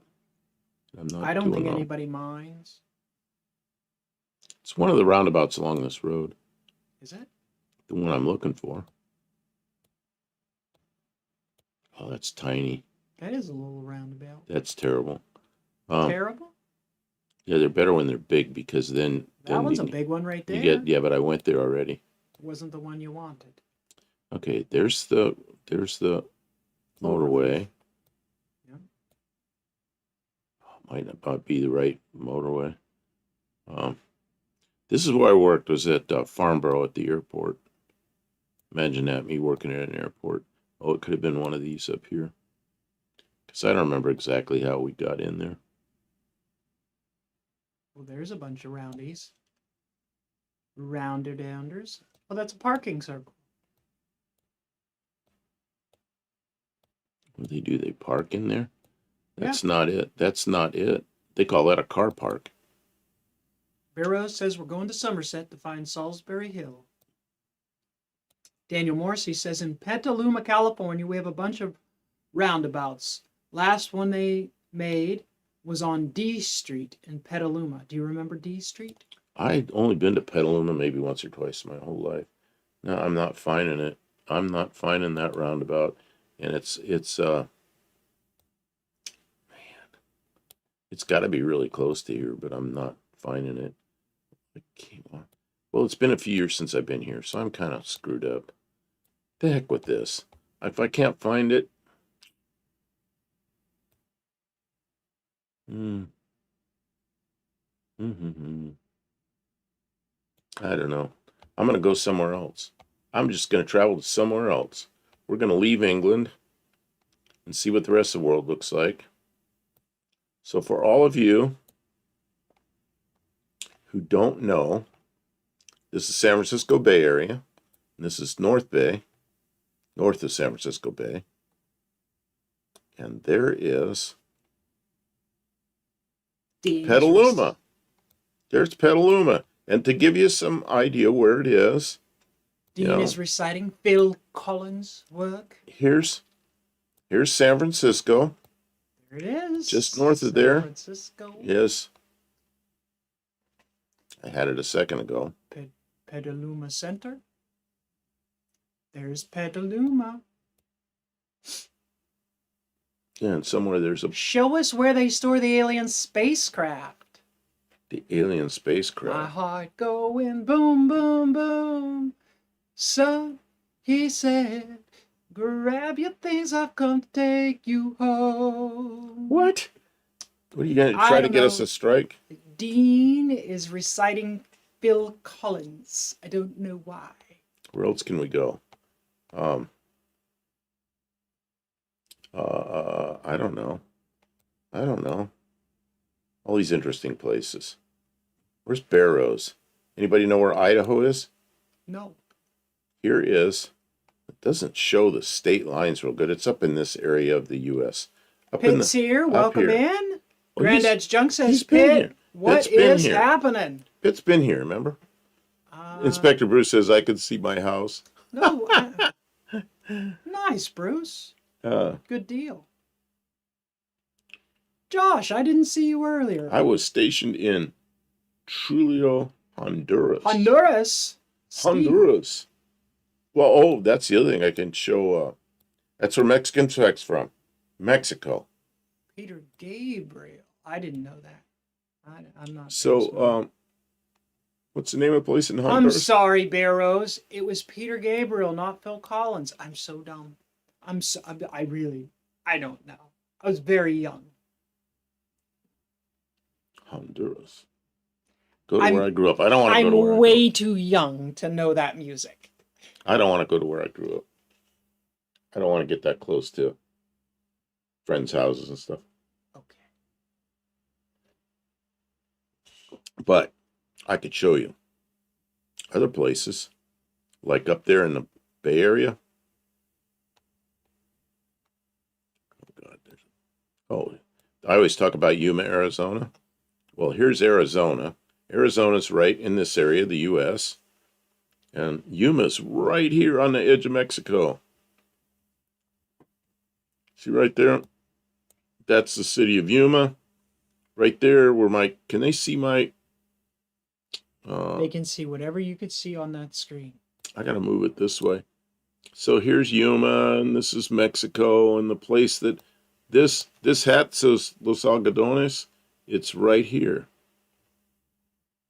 In fact, I can show you where I used to go in Mexico. Oh, drop a pin and we can show them Algodones. I am going to do this because they actually have, You can cross the border. I can. Right here on this Over the corner, border. right here on this corner, you'll find the Purple Pharmacy. Now you go into Mexico right here, there's like drugstores and a lot of drugstores, a lot of dental clinics. What else do they do? Brain surgery? No. Dental clinics, eyeglasses, and Pharmaceuticals. Pharmaceuticals. And this place right here, see, Alto, remember I was telling you that about stop signs. Right here, this is the Purple Pharmacy. Welcome to the Purple Store. This is where I used to always get my meds, right here. Man, you come in, the U.S. borders, right, looking straight ahead. You come down here and you come in somehow right over here. I'd cross the street and there'd be somebody stand there and go, "Can I help you, sir? Can I help you, sir?" You go in there and there's no waiting. It's like, "Can I help you? What do you need?" Just like, whatever you need. And usually they have a doctor there. So if you need a prescription for something, they'll write it. Yeah, it's really good stuff. And they sell liquor. They sell, liquor. We could buy liquor in the United States. Yeah, but that's unusual in a pharmacy in the U.S. Really? Okay, well, here's actually. Oh, and the buildings are incomplete because they get a rebate on their taxes if they don't finish. They don't have to pay taxes till the building's complete. So the buildings, Nobody ever finishes the buildings. Yeah. So, and there's the border right up there. You can see the border right above Kim's head. So anyway, Robbie's saying I get to learn new things about U.S. geography. Well, this is actually Mexican geography. On the other side of that thing that looks like a bridge right up there, which is not. That's just where you can drive in and out of Mexico. That's where the border guards are. In the United States, there are a lot of restrictions about what type of medications you can buy. You can't just go into the store and buy any kind of medication. You have to first go to a doctor, and then the doctor has to write a prescription. Well, it's more complicated than that. The doctor has to do tests. They have to accept you as a patient. They have to bill your insurance. You have to have insurance to see the doctor. They won't just take you. There's layers. It takes weeks sometimes to talk to a doctor. And only once they write you permission can you go to the store and buy the medication that you probably already know you need. But in Mexico, you just go buy it. It's if beautiful. you know you need a certain kind of medication, in Mexico, you can just buy it. And you can bring the medication legally back into the United States if you're just buying enough for a condition that you have. If it's a narcotic, you have to have a prescription. But a lot of things in the U.S. that you need a prescription for are not controlled substances. They're not narcotics. Most things you need a prescription for. You can't get medication here without a doctor giving you a prescription. Mexico, you can walk into the U.S. with just about everything. So, and it's less expensive because you don't have to see. And they do have doctors in Mexico that will see you and write you prescription right away if it's what you need and is reasonable. I do not recommend that anybody do anything illegal or immoral, dishonest. It's just the systems are different. Navigating the system in Mexico was much easier and simpler than what they were trying to force you to do wherever you were. It was horrible. Mexico's wonderful. This is typical of this little town because the border town. It's a little town. It's like, I don't know, 2,500 people or something, but they have more dental clinics and more pharmacies than any city and eyeglasses place in any city in the world, which is pretty funny because you go down there and they take dollars. They speak English in the stores. It's all full of Canadians and Americans in there. But here you see there's just this one right here. It says the yellow pharmacy. If they didn't have in the purple pharmacy, I used to walk over to the yellow pharmacy. And then I had a friend I went to Mexico with one time. And he goes, "No, don't go there." And we went across the street. And there's another pharmacy over here. This one. This pharmacy. We went in that one. And, maybe it was this one. Oasis. Was that a pharmacy over there, I think? So anyway, or that was a dental clinic. But anyway, that whole border area right there is like Junkyard that. D, welcome it's pretty, in. It's just, We are in Algodones in Mexico, which is where my hat's from. And we were just touring around and we went there. But if the Rav doctor is says- really good, he shouldn't need a patient with full insurance. Oh, I think that says we're going to do damage to the doctor, and that's why we have to have insurance, Yeah. like car insurance. No, so Rav says my neighboring state in India is a dry state, which means selling liquor is banned there. There's Oh. very few places in the United States that they ban liquor. But- Some places you can't on Sundays. I will show you a place that I was stuck there with. I was in an airplane. I had some problems, and I got stuck in this place. And I met some people, and we all became friends, and we really had a good time. But it was down here in Texas. It was a place called Iran. It looks like Iran, but it isn't. It's Iran. Todd and it Saw is- says Mexico would be great if not for the cartels. Yeah, The oh, yeah, cartels I sound agree. like a horrible, horrible system of control. I'm trying to find this place.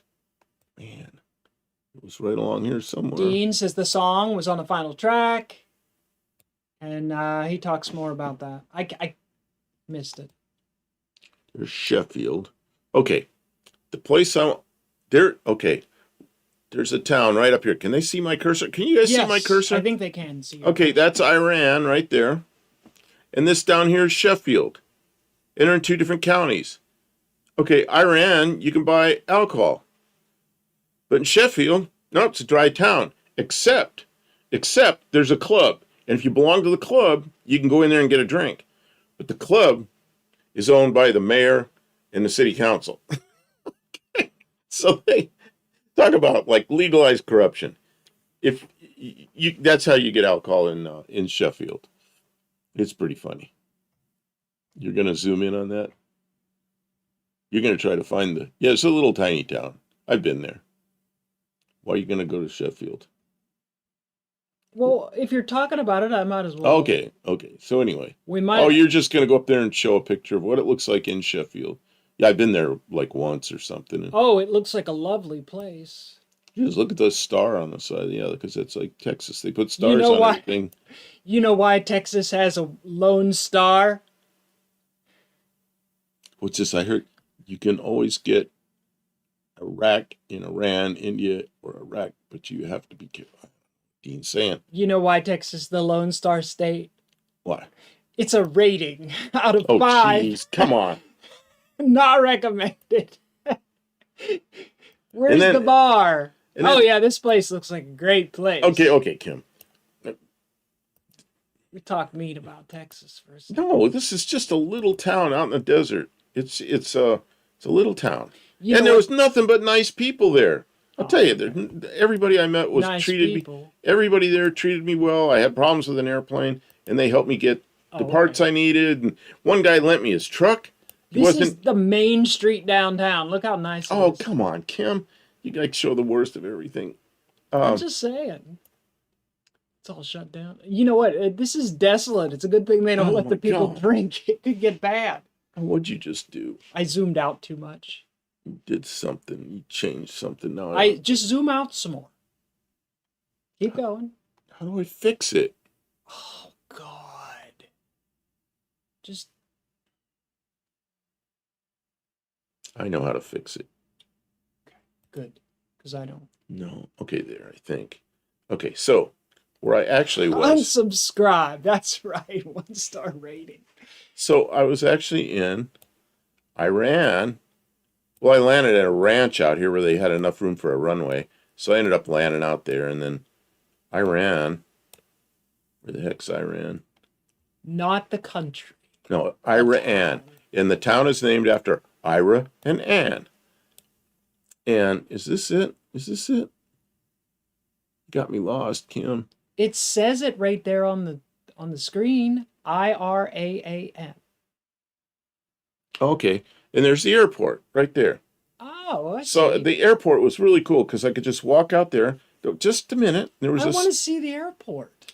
right. There's a school right there, and I I don't wanna see this. I kind of walked by the school. Is it Oh, just a minute. I'm gonna put it here, okay?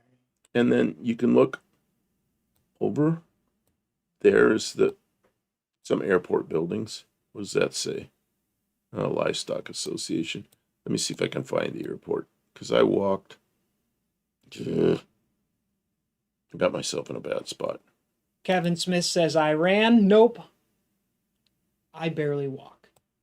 I was going to drop over there where the airport looks like it is. The airport is down there in the corner. See, it says Iran Municipal Airport. Yeah, well, drop yourself there instead of going I'm down going to, but I was up there where I thought the entrance was. But I'm You're lost. well, it's just flat. You dropped yourself in the middle of nowhere.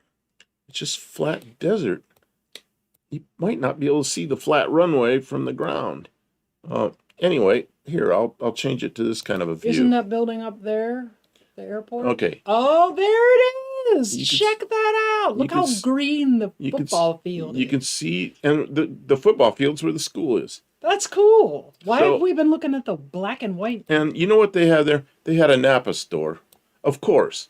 Every place has a Napa store, right? Everybody was friendly. There was a guy there that I had Sometimes they have an O'Reilly's. I ordered Aren't we sponsored by O'Reilly's? I don't think we could say Napa. I ordered an engine from some guy in Wisconsin. He shipped it to me, but I wanted to get it in a hurry. And it was in Midland, Odessa, which is, came into the airport in Midland, Odessa, which is way up here somewhere. I see Midland. It's straight up above your head. Midland, it was right there. It was like 80 miles away from this place down here. The guy goes, "Take my truck." I go, "Really? This guy just met me." He goes, "Here," throws me the keys. He goes, "Take my truck. Take my pickup." So. Well, you had an airplane. And then he said, I said, "But you don't even know me." He goes, "Well, I got your airplane." I said, "Okay." But I mean, there's a guy that just lent me his vehicle. Just met me like the day before, you know. That's a pretty nice guy, you know. It's just a little town, Kim. And you're like on the edge of the town. You get in town and there's like normal looking stores and things. I understand.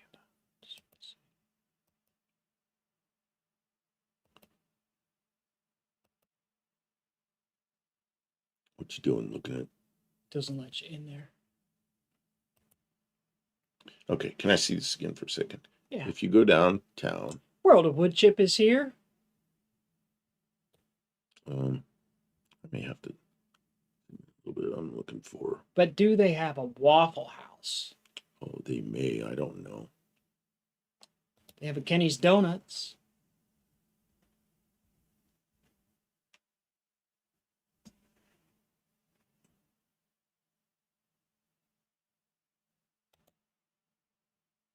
Oh, you asshole. Nah.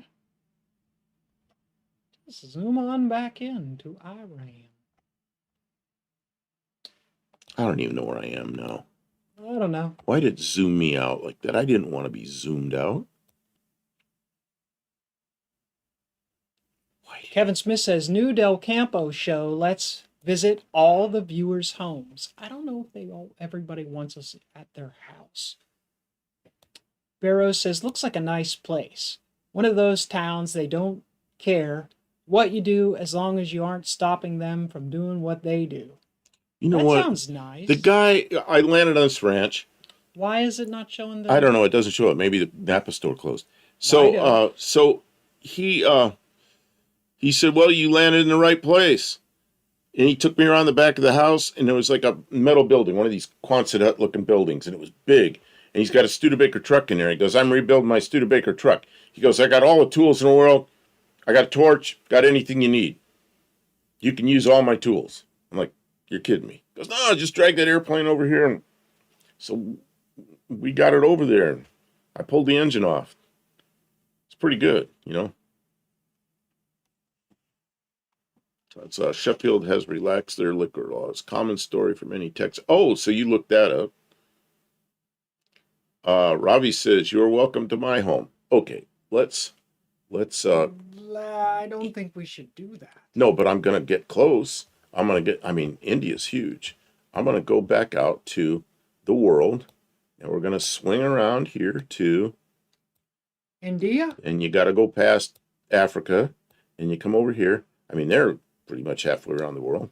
We're Let's- now the Geographer channel. So yeah, Where the did he geography say channel. he is? So he said he's in India. So that's India's a big place. India's a big place. It's not a little country. There it it's is. huge. See how big it is? It takes up a lot of the screen. so. I'm not scared. 381 Lombard Street. You know the town. 381 Lombard Street. You want to put that in? Oh my God, that's in San Francisco. That's a crazy place.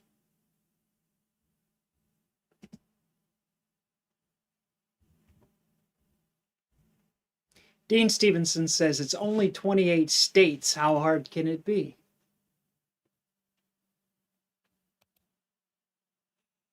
Okay, Lombard Street. Mexican Spec says you could look at my town, but not my house. Of course. Please do not you do not have to give us your home address. We do not want to dox anyone. I don't know why. I don't know why he wants 381 Lombard Street. I don't know. Just drop yourself in the intersection and look at what it looks like. That's what I'm gonna do. on that That's block. what I'm gonna do.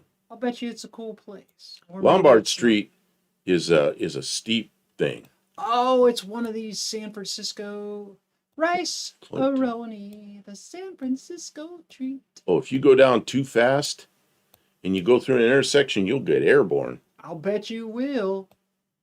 I'll bet you will. Oh, and Robbie says 29 states to be correct. So there's 29 states in India?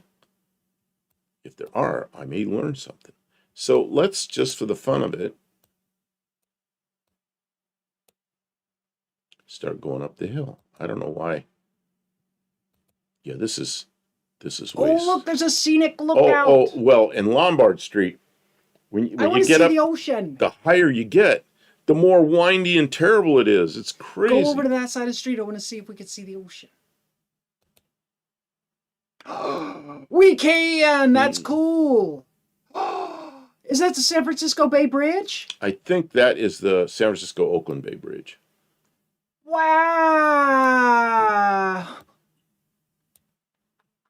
You've never been there, have you? Turn this way. We're at Telegraph Hill. Turn the other way. I want to see what's the other way. No, the other way. Gotcha. Oh, houses. Big old buildings. Yeah, but look at the curves on this street. It's like you go up the It's top a of this. switchback. You go up the top of this on your mini bike and disconnect the chain. Go for a ride. Look at this crazy thing. Oh, this is telegraph film, but look at this. Look at this crazy thing. Yeah. How'd you like? It's a good thing they don't get a lot of snow. Oh, you'd slide all the way down the thing. There's hills like this in Pittsburgh. I could show you some hills like this in Pittsburgh. Oh, Pittsburgh. Pittsburgh's Oh got my a thing. God. Pittsburgh's got a thing I don't like. I'm gonna shut this off. Where's you're gonna show us? Kim used to work on a car in Pittsburgh, but she didn't have a good place to work. She needed a garage, place with a top over it. So she found an underpass, Down the street from my house. and you can find it here, and we'll go there and You we'll want look to at find it. it or you want me to find it? I'm gonna zoom in on Pittsburgh. Mhm. So let's zoom out. There's Pittsburgh. We're gonna stay right over Pittsburgh, In so the everybody state knows of where it is. Pennsylvania. There's Florida down there. We're There's showing where Pittsburgh. we are now. Okay, Just let's point to Tennessee. So I don't think I can. Tennessee. can they see my we're cursor? right Can they- here, There's right Tennessee. now. We're right here. Pittsburgh's up here. So I'm gonna zoom That's where I grew up there. up there where they don't say toilet, they say toilet. It's got a R in it. So get back into Pittsburgh again. Kim, I'm gonna ask you to find that bridge that you made into a shop. Okay. He And likes that. And then she did that for a while. So Some of my videos, if you go to Kim Fixes Things, some of my early videos, I'm working on my van under the bridge. Where is my cursor? it's hard to see. I can't find I saw it go blast across There it my goes. screen. Here There it is. now. Okay. So you might have to look at that one. It's a little sharper over there when you're Got looking. it. I got it. Daniel Morrissey, I was born on Buchanan and Filbert Cow Hollow, San Francisco. Bloomfield. I lived in Bloomfield on Pearl Street. How did you get the map where you could actually see what's happening? Well, if you want to, what do you want to see? Terrain? No. Yeah. Terrain's really hard to see. Okay. Well, we'll just find go. where Here's it the is, hospital. and then you pick up the little man. You know. And so the. God, get rid of this pictures at the bottom. I don't know how. Hit Do I right use this there. arrow? I think so. Yeah. Okay. Sonny's Taverns, right on the. Oh no, that's South Millvale. Where is Next is the about bridge? pull up Here this it page. is. Bloomfield Bridge. Giant bridge. Goes from the top of one hill to the top of another. Ties two neighborhoods together. Next inspect. It's Right. going to be a couple minutes before I can get to my mouse. This is the Bloomfield Bridge. So This it's below road that. is a giant bridge. That over there is West Penn Hospital. That's where both of my children were born. That right there is UPMC's Children's Hospital of Pittsburgh. Okay. And on this side of the bridge is You got to get under it. Oakland neighborhood of Pittsburgh. And then on that, oh man, see, we're pretty high in the air, if you don't know. On that side of the bridge is Bloomfield. And we'll just cross the bridge. You could see way down there, there's trains and stuff like that. Roads. Where's the and bridge you everything. worked under? This is the bridge. Okay, so you gotta But get we got to back. get to the far side. Yeah, okay, see which. Okay, well, I was going to say just get under the bridge. We'll just cross it. I want them to get an idea of scale. Now, I Okay. was living on Pearl, which is up in this neighborhood before, halfway from here to the church. I'd walk down these streets to the bridge, and I could park my van under the abutment of the bridge. There's a little baseball field here. See, here's the ramp. Oh, you might be able to go down the ramp. Go down this Oh, ramp I that takes did me this. up on the bridge. I did this with you once before. Yep. And we go over. Hop. Down the ramp. Got X. And then we can... Oh, there it is. It's fun to navigate this stuff. We still got more street? We do. Mm-hmm. Sometimes they don't take these things down here, but oh, there's another one. Okay. So there's Kim's shop. There's my shop. That's where she used to work till they kicked her out. Well, what happened is, see, this here is like a lumber yard. This building here with the garage doors. And they use the area under the bridge to, when the big truck comes in, they unload the big truck under here, and then they organize everything, and then they take it into the building. And so right where these cars were, I was parked here, and they didn't like me being in the way, so they called the police to chase me out. She was working on it. But the other thing is in the winter when it was snowing real bad, I could park over here, and this is, you see, I'm literally under the bridge, by the baseball field. And right here, there's a deck hockey rink. There's a Mazda 6 like mine. Yeah, there is. There's a deck hockey rink. And what deck hockey is, it's like a plastic. It's real slippery. It's plastic. And you can run around and play hockey with a ball. And here is this building here. On the other side of this building, there's a swimming pool, which was cool. You could get a summer pass and use the swimming pool every day, which was a very short walk. Well, it was between my house and where I parked my car, so that you can guess. So that's where I worked on my van, was under the bridge. When I say I was living under a bridge for a moment, I literally was living in my van under a bridge in Pittsburgh. It wasn't so terrible. Okay. It would still get cold, but you didn't get rained on. I want to do something before it disappears off the chat. But we need your mouse to do it. Can you click on Mexican Specs link? He's put it up twice before it goes away the second time. He wants us to pull that up, but I don't know if that's going to pull it up on your... Oh, he says this is the car that he drove down Lombard Street. Oh, man. That's not the car I'd want to do that with. Okay, I will X out of this. X out of this. And then you can put that screen up on your screen. up on our screen. We got black screen.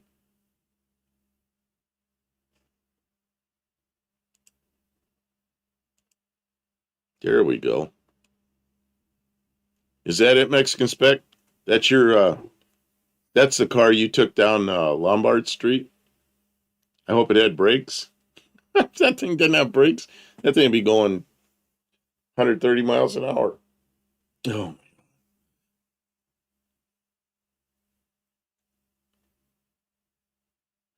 I drove this car.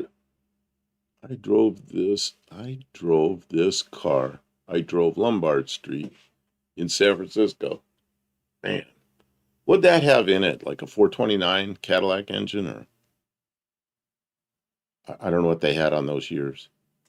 That thing, look at the windshield. Can you imagine putting a windshield in that?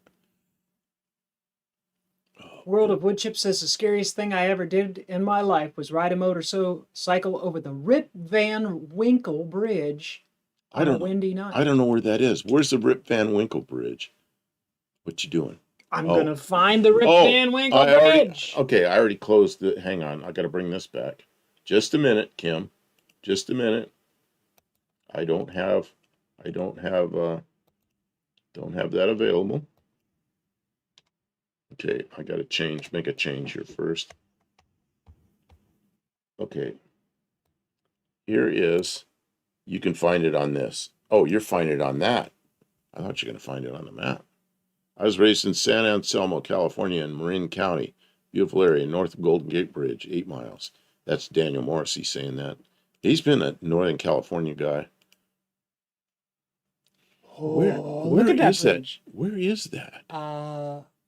New York? New York City roads. Okay, well, I brought a map up, but we don't need the map. I can bring the map back. I mean, you could type it in there. I'm sure it'll come up with just the name. No, of the you already bridge. got the pictures. That's what we need anyway. There are some bridges over the Mississippi that are kind of like that. They're very narrow in a car, but I can't even imagine on a motorcycle. That would be scary. So, can you get the chat back again? What do you mean? Well, you halted it. Oh, I scrolled backwards. Okay.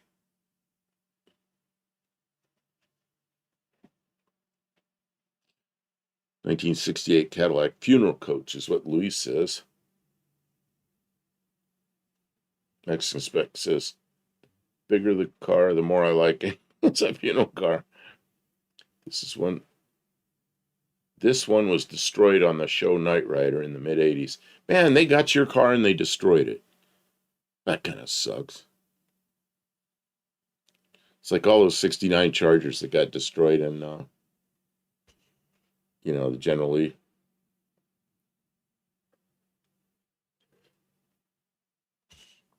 Oh, man.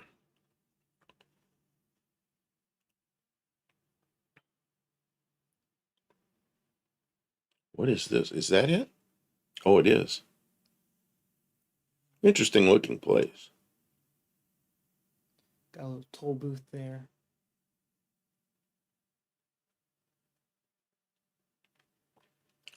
So, it wasn't my car. It was my friend's car, and he rented one and sold another.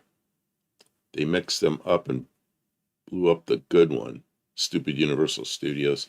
I know a bunch of guys had Russian cars, and they, some movie, they wanted to use them for scenes where they needed some Russian cars, and they beat those cars up. One of them, they drove in an accident and twisted the driver's door all the way around backwards, and they just gave them back to him. It was like a group of guys that had these things, and they lent them to him, and they destroyed them. These guys were really upset because they weren't cars they could just replace, and they'd had to import them from Russia and everything. So let's see. Well, we've been here an hour and a half. Oh no, 2.5 hours. So I think we'll be back Saturday night. Maybe we'll be in the shop, but my guess is it's still going to be really cold. It's supposed to get colder. It's supposed to get colder. Oh man. You have to have a good contract If you like your car, do not rent them to a studio. Yeah, people have learned that the hard way. Yeah, you don't want to do that. My hat gets crooked. Why does this hat always gets crooked? The other hat never gets crooked. This one just slowly gets crooked. Don't know. Can you see if it's on? We're on the driver's side in Australia, New Zealand, Valiants before 69.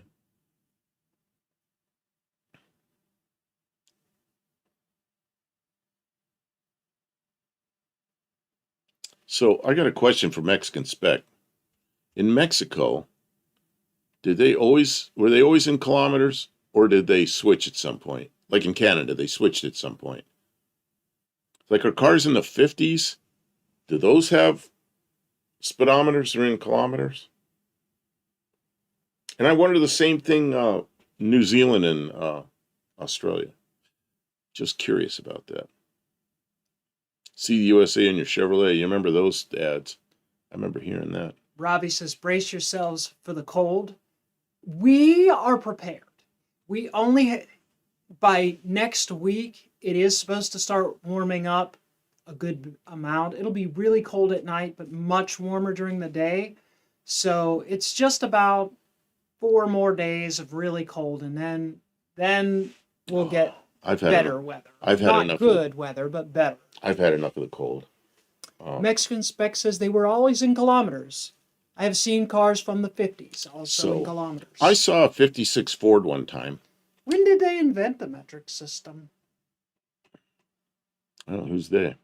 Whoever invented it, I don't know. Mr. Metric. I saw a 56 Ford one time, and it had a 200 mile an hour speedometer in it. I suspect now that it was a 200 kilometer speedometer, because it's a big round dial, you know, and it was just so cool looking. But I think it was a 200 kilometer that he had.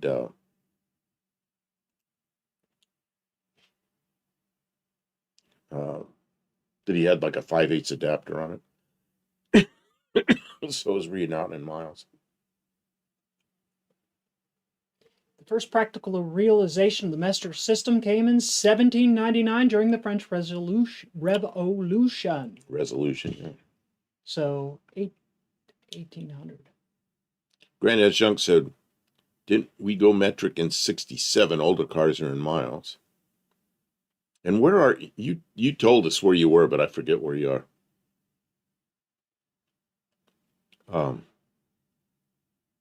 I know you're down under somewhere. I think you're in Australia, but I'm not sure. Might be in New Zealand. I'm sorry if I got it wrong, because I just know which area of the world you're in. 1974, New Zealand changed from miles to kilometers. Australia about the same time, okay. Just after the French recognized the U.S. in 1778. Luis says 1822. We missed it. Ads. I saw the yellow line just before. Boy, there's a lot of stuff about this. Yeah, well, we're probably not going to do a history lesson on that. Oh, there's that car that Mexican Spec likes. The Edsel Amblewagon. These are leftovers from Tuesday night, folks. The one above my head is the 58, which is probably the one. The one next to me is the 59, which is not near as obnoxious as a 58. World of Wood Chip says, anyone confused by mixed metric and imperial measurements? It's because they never purchased illicit drugs in North America. Oh, geez. You know what? It's not even imperial. I think of imperial measurements as like what they have in England. We have SAE, and which is similar because we use inches and miles, but then our tons are different, I think, and our gallons are different. There's ounces, and then there's troy ounces. There's all these different things. So to me, it's always metric or SAE, and we have car like my car is a mixture. The body is after they made the change to metric, but then the engine was designed way before that. So so my engine is all SAE, and my transmission's SAE. The rear end, I'm not sure. But when you start working on it, you gotta have all the tools always, you know. Barry Kuda says, does ratified have something to do with a rat ceremony? Oh yeah, I have pictures of that And ceremony. Rog says Give me a minute. 13 millimeters, a half inch. No, they're too far apart. What's really close is 11 millimeter and 7/16. Only they're really, really close. And 3/4 and 19 millimeter are really close. Most of the others are off far enough where they just don't fit well. 9/16 and 14 millimeter,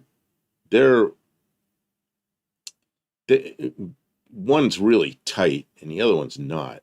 So I'll tell you, the only two I ever interchange are 11 millimeter and 7/16, and 3/4 and 19 millimeter. All the rest of them are so far off. It's just really annoying. Oh yeah, and then Whitworth, of course. I have Whitworth tools. British guys start giving me a bunch of crap about I won't be able to work on their stuff because I don't know how to use the metric system. Oh, are we And gonna then- do this rant No, again? and then I just give it right back to them. It's because of you guys that have Whitworth tools in my toolbox. So don't give me any crap.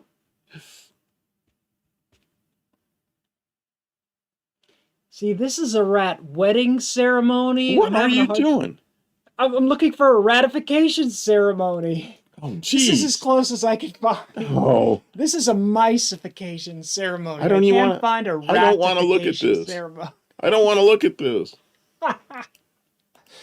Okay. I look up there. I'm reading the chat, and I look over there, and she's got rats up there. Now we have Hudson's. I like A Hudson's. toddler can use the metric system. Yeah, a base 10 system is very nice. Yeah, but the reality is that if you're going to work on cars, you better know both if you're in the U.S. Or if you're in Mexico, you probably better know both. But, Really, in India, they use the imperial system in construction. Well, you know why? Because India was a colony of England for so long. They still use it in the United States, too. So much is still in... Well, the thing of it is, the old documents, like the deed documents, and it's all in feet and inches and So he's an architect and urban planner. Urban planner, that's kind of what you used to do. in urban planning, they still use imperial That's what- measurement for a lot of stuff. Last night, Kim and I had a big old discussion about that because Kim used to do Land surveying. land surveying, and so we had a big old discussion about all Yeah. all that kind of stuff. That's wild. In India, they're still using imperial. Dang. See, all the old documents, all the deeds and stuff like that are done in imperial. Oh, can you and- imagine having to change all that? I've seen documents where you do, but the problem is you open it up to a lot of error because everything needs to be converted, and it can be really problematic at times. What is this? Kevin says SAE involved too much math. You know what happens when you're around it every day for 60 years? Yeah, it's You just, just you know you just know it. you just know. Yeah.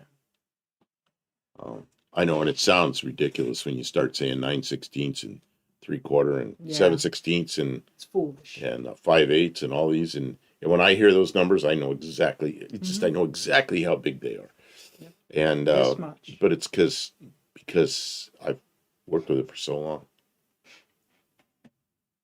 Dean made me spit my coffee. What did Dean say? Without the Mexican spec took something away. Remember, without the Norman conquest, the English would have been crapping in France minds. He said something about pet rats are fine, but wild rats are dangerous and can be Hmm. diseased. Grand Jug says a rat can bite 6 times a second. I've been bitten I by a don't rat. doubt it. They're quick little.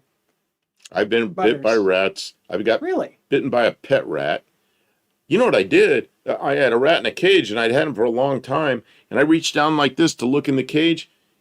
And Jump he was up on and it. bite you? He jumped so quickly, and he reached through the bars, and he grabbed my nose like that, and he's hanging there. He's hanging there, Damn! and I'm like bang on the cage, and he dropped. And I have 4 little holes and blood squirting out of my nose. I grabbed my Good nose. Lord. I was probably 13 years old when that happened. And then another time, when I had the shop in Ohio and I was sleeping in the shop because that's where I was, I got bit by a rat. I was sleeping and I'm dreaming something's pulling on my thumb, and I wake up and there's a rat and he's trying to run off with my thumb. And I went, yeah, like that. He ran off. But after that, I had one of those hoists that lifts the car up with a hydraulic tube that goes up like this. And I had a Fairmont wagon, so I'd back it in the shop at night, and I'd raise that car up enough so the wheels were, a foot off the ground. And I'd just sleep in the back of the car because they'd have to climb up there. But I started. They'd have to climb up the greasy center pole. Oh, and then get around it somehow. So that Rats can jump. But that solved the problem, and I got rid of the rats, but it was then that I knew I had it. Yeah, I stayed in that shop for a couple of years because it was cheap. I had the shop anyway. You can't make videos about catching rats anymore. Oh, yeah. You know why? Because woke. Wait. Just, Sean Woods. Yeah, you ever want to watch a pretty good channel? Sean Woods.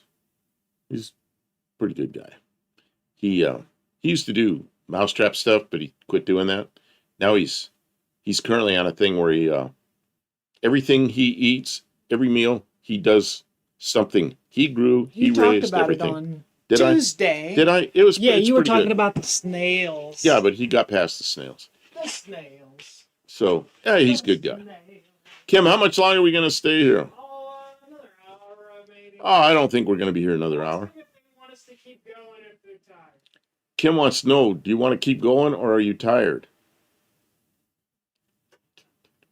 We've been here. No. Let's do geography tonight.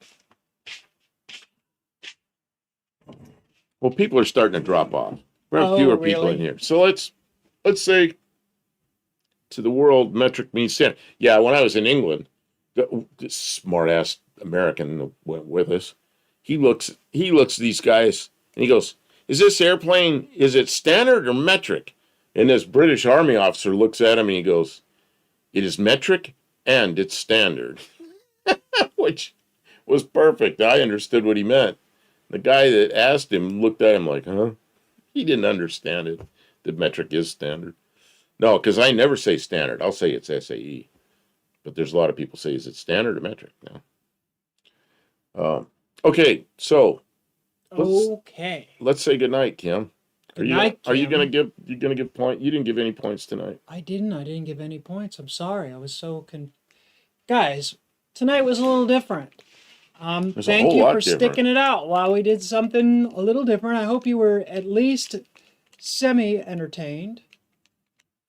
Ravi has a parrot. A parrot? Send us a picture of the parrot for next Tuesday. We'd love to see him. If you do YouTube, look up. Buddy Carafano says, good night, sweeper boy. Look up. Yeah, that was me. I was a sweeper boy. Ravi, look up the Birdman of San Luis Obispo. San Luis, Luis, Obispo. And it's a friend of mine, and he has birds, and he flies them and everything outside. It's really interesting. So you might like his videos. He doesn't have very many, but they're there. Dean says his wife keeps him as a pet. That doesn't sound so bad. Am I a pet? Oh, Tavo goes no points. Tavo at least gets points because I butchered his car. Tavo says that's a bit pointless. Yeah. Well, I did not give out very many points tonight. You guys were great. And the other thing, Tavo, how are you feeling? I asked you earlier, but you disappeared, and I thought, 5. Everybody who's listening gets 5 points. Keep track of your points. I don't got a database, and I ain't got a spreadsheet. It's on your honor, though. Don't make me use AI to go back and check to see how many you've got. Because that'll use all our water. I want to see if before we take off, I want to see if Tavo's okay. How's he doing? How's he feeling? Is anything getting better? We're worried about you, Tavo. We're glad to see you. It's not easy to heal from injury or illness, but we're pulling for you. We got several people in here. The Mexican Spec was sick. He's getting better.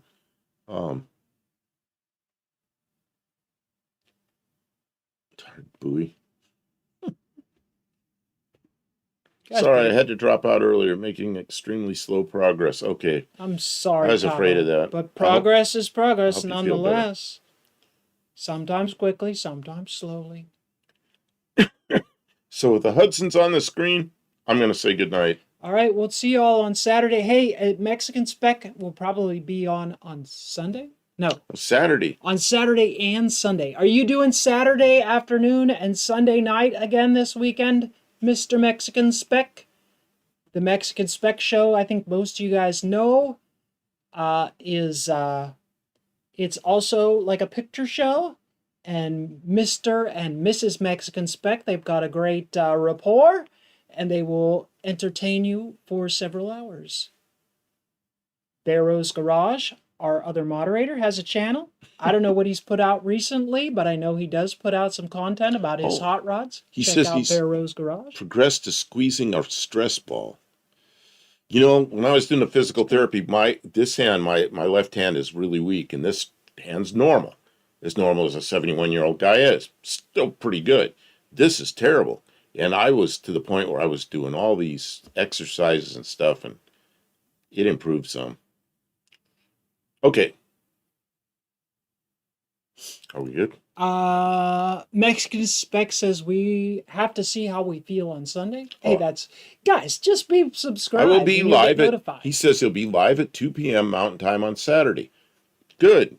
Make sure you go see that, because Yeah, it's support a good Mexican thing. Spec and And I check see things out. I do see Daniel Morrissey's in his, and I see Dean Stevenson. That's some of the people here. I see them in Mexican Specs live, so they're good lives.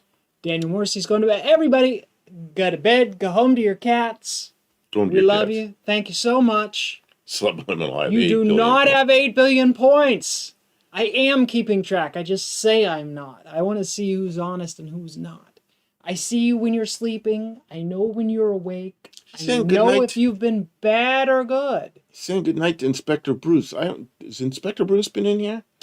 I haven't seen him, but maybe he was. No, it was Daniel Morrissey. I'm But sorry. he's Did I say it to Spectre No, but Bruce? he's saying, no, Daniel Morrissey is saying, Yeah, night. Inspector Bruce was here. See, Okay. look. There he is. oh Saying yeah, goodnight. that's right. He was the first one in. God, how could I forget that? Thanks, Okay. everybody. We'll see you next time. Take care. Good night. Have a great night.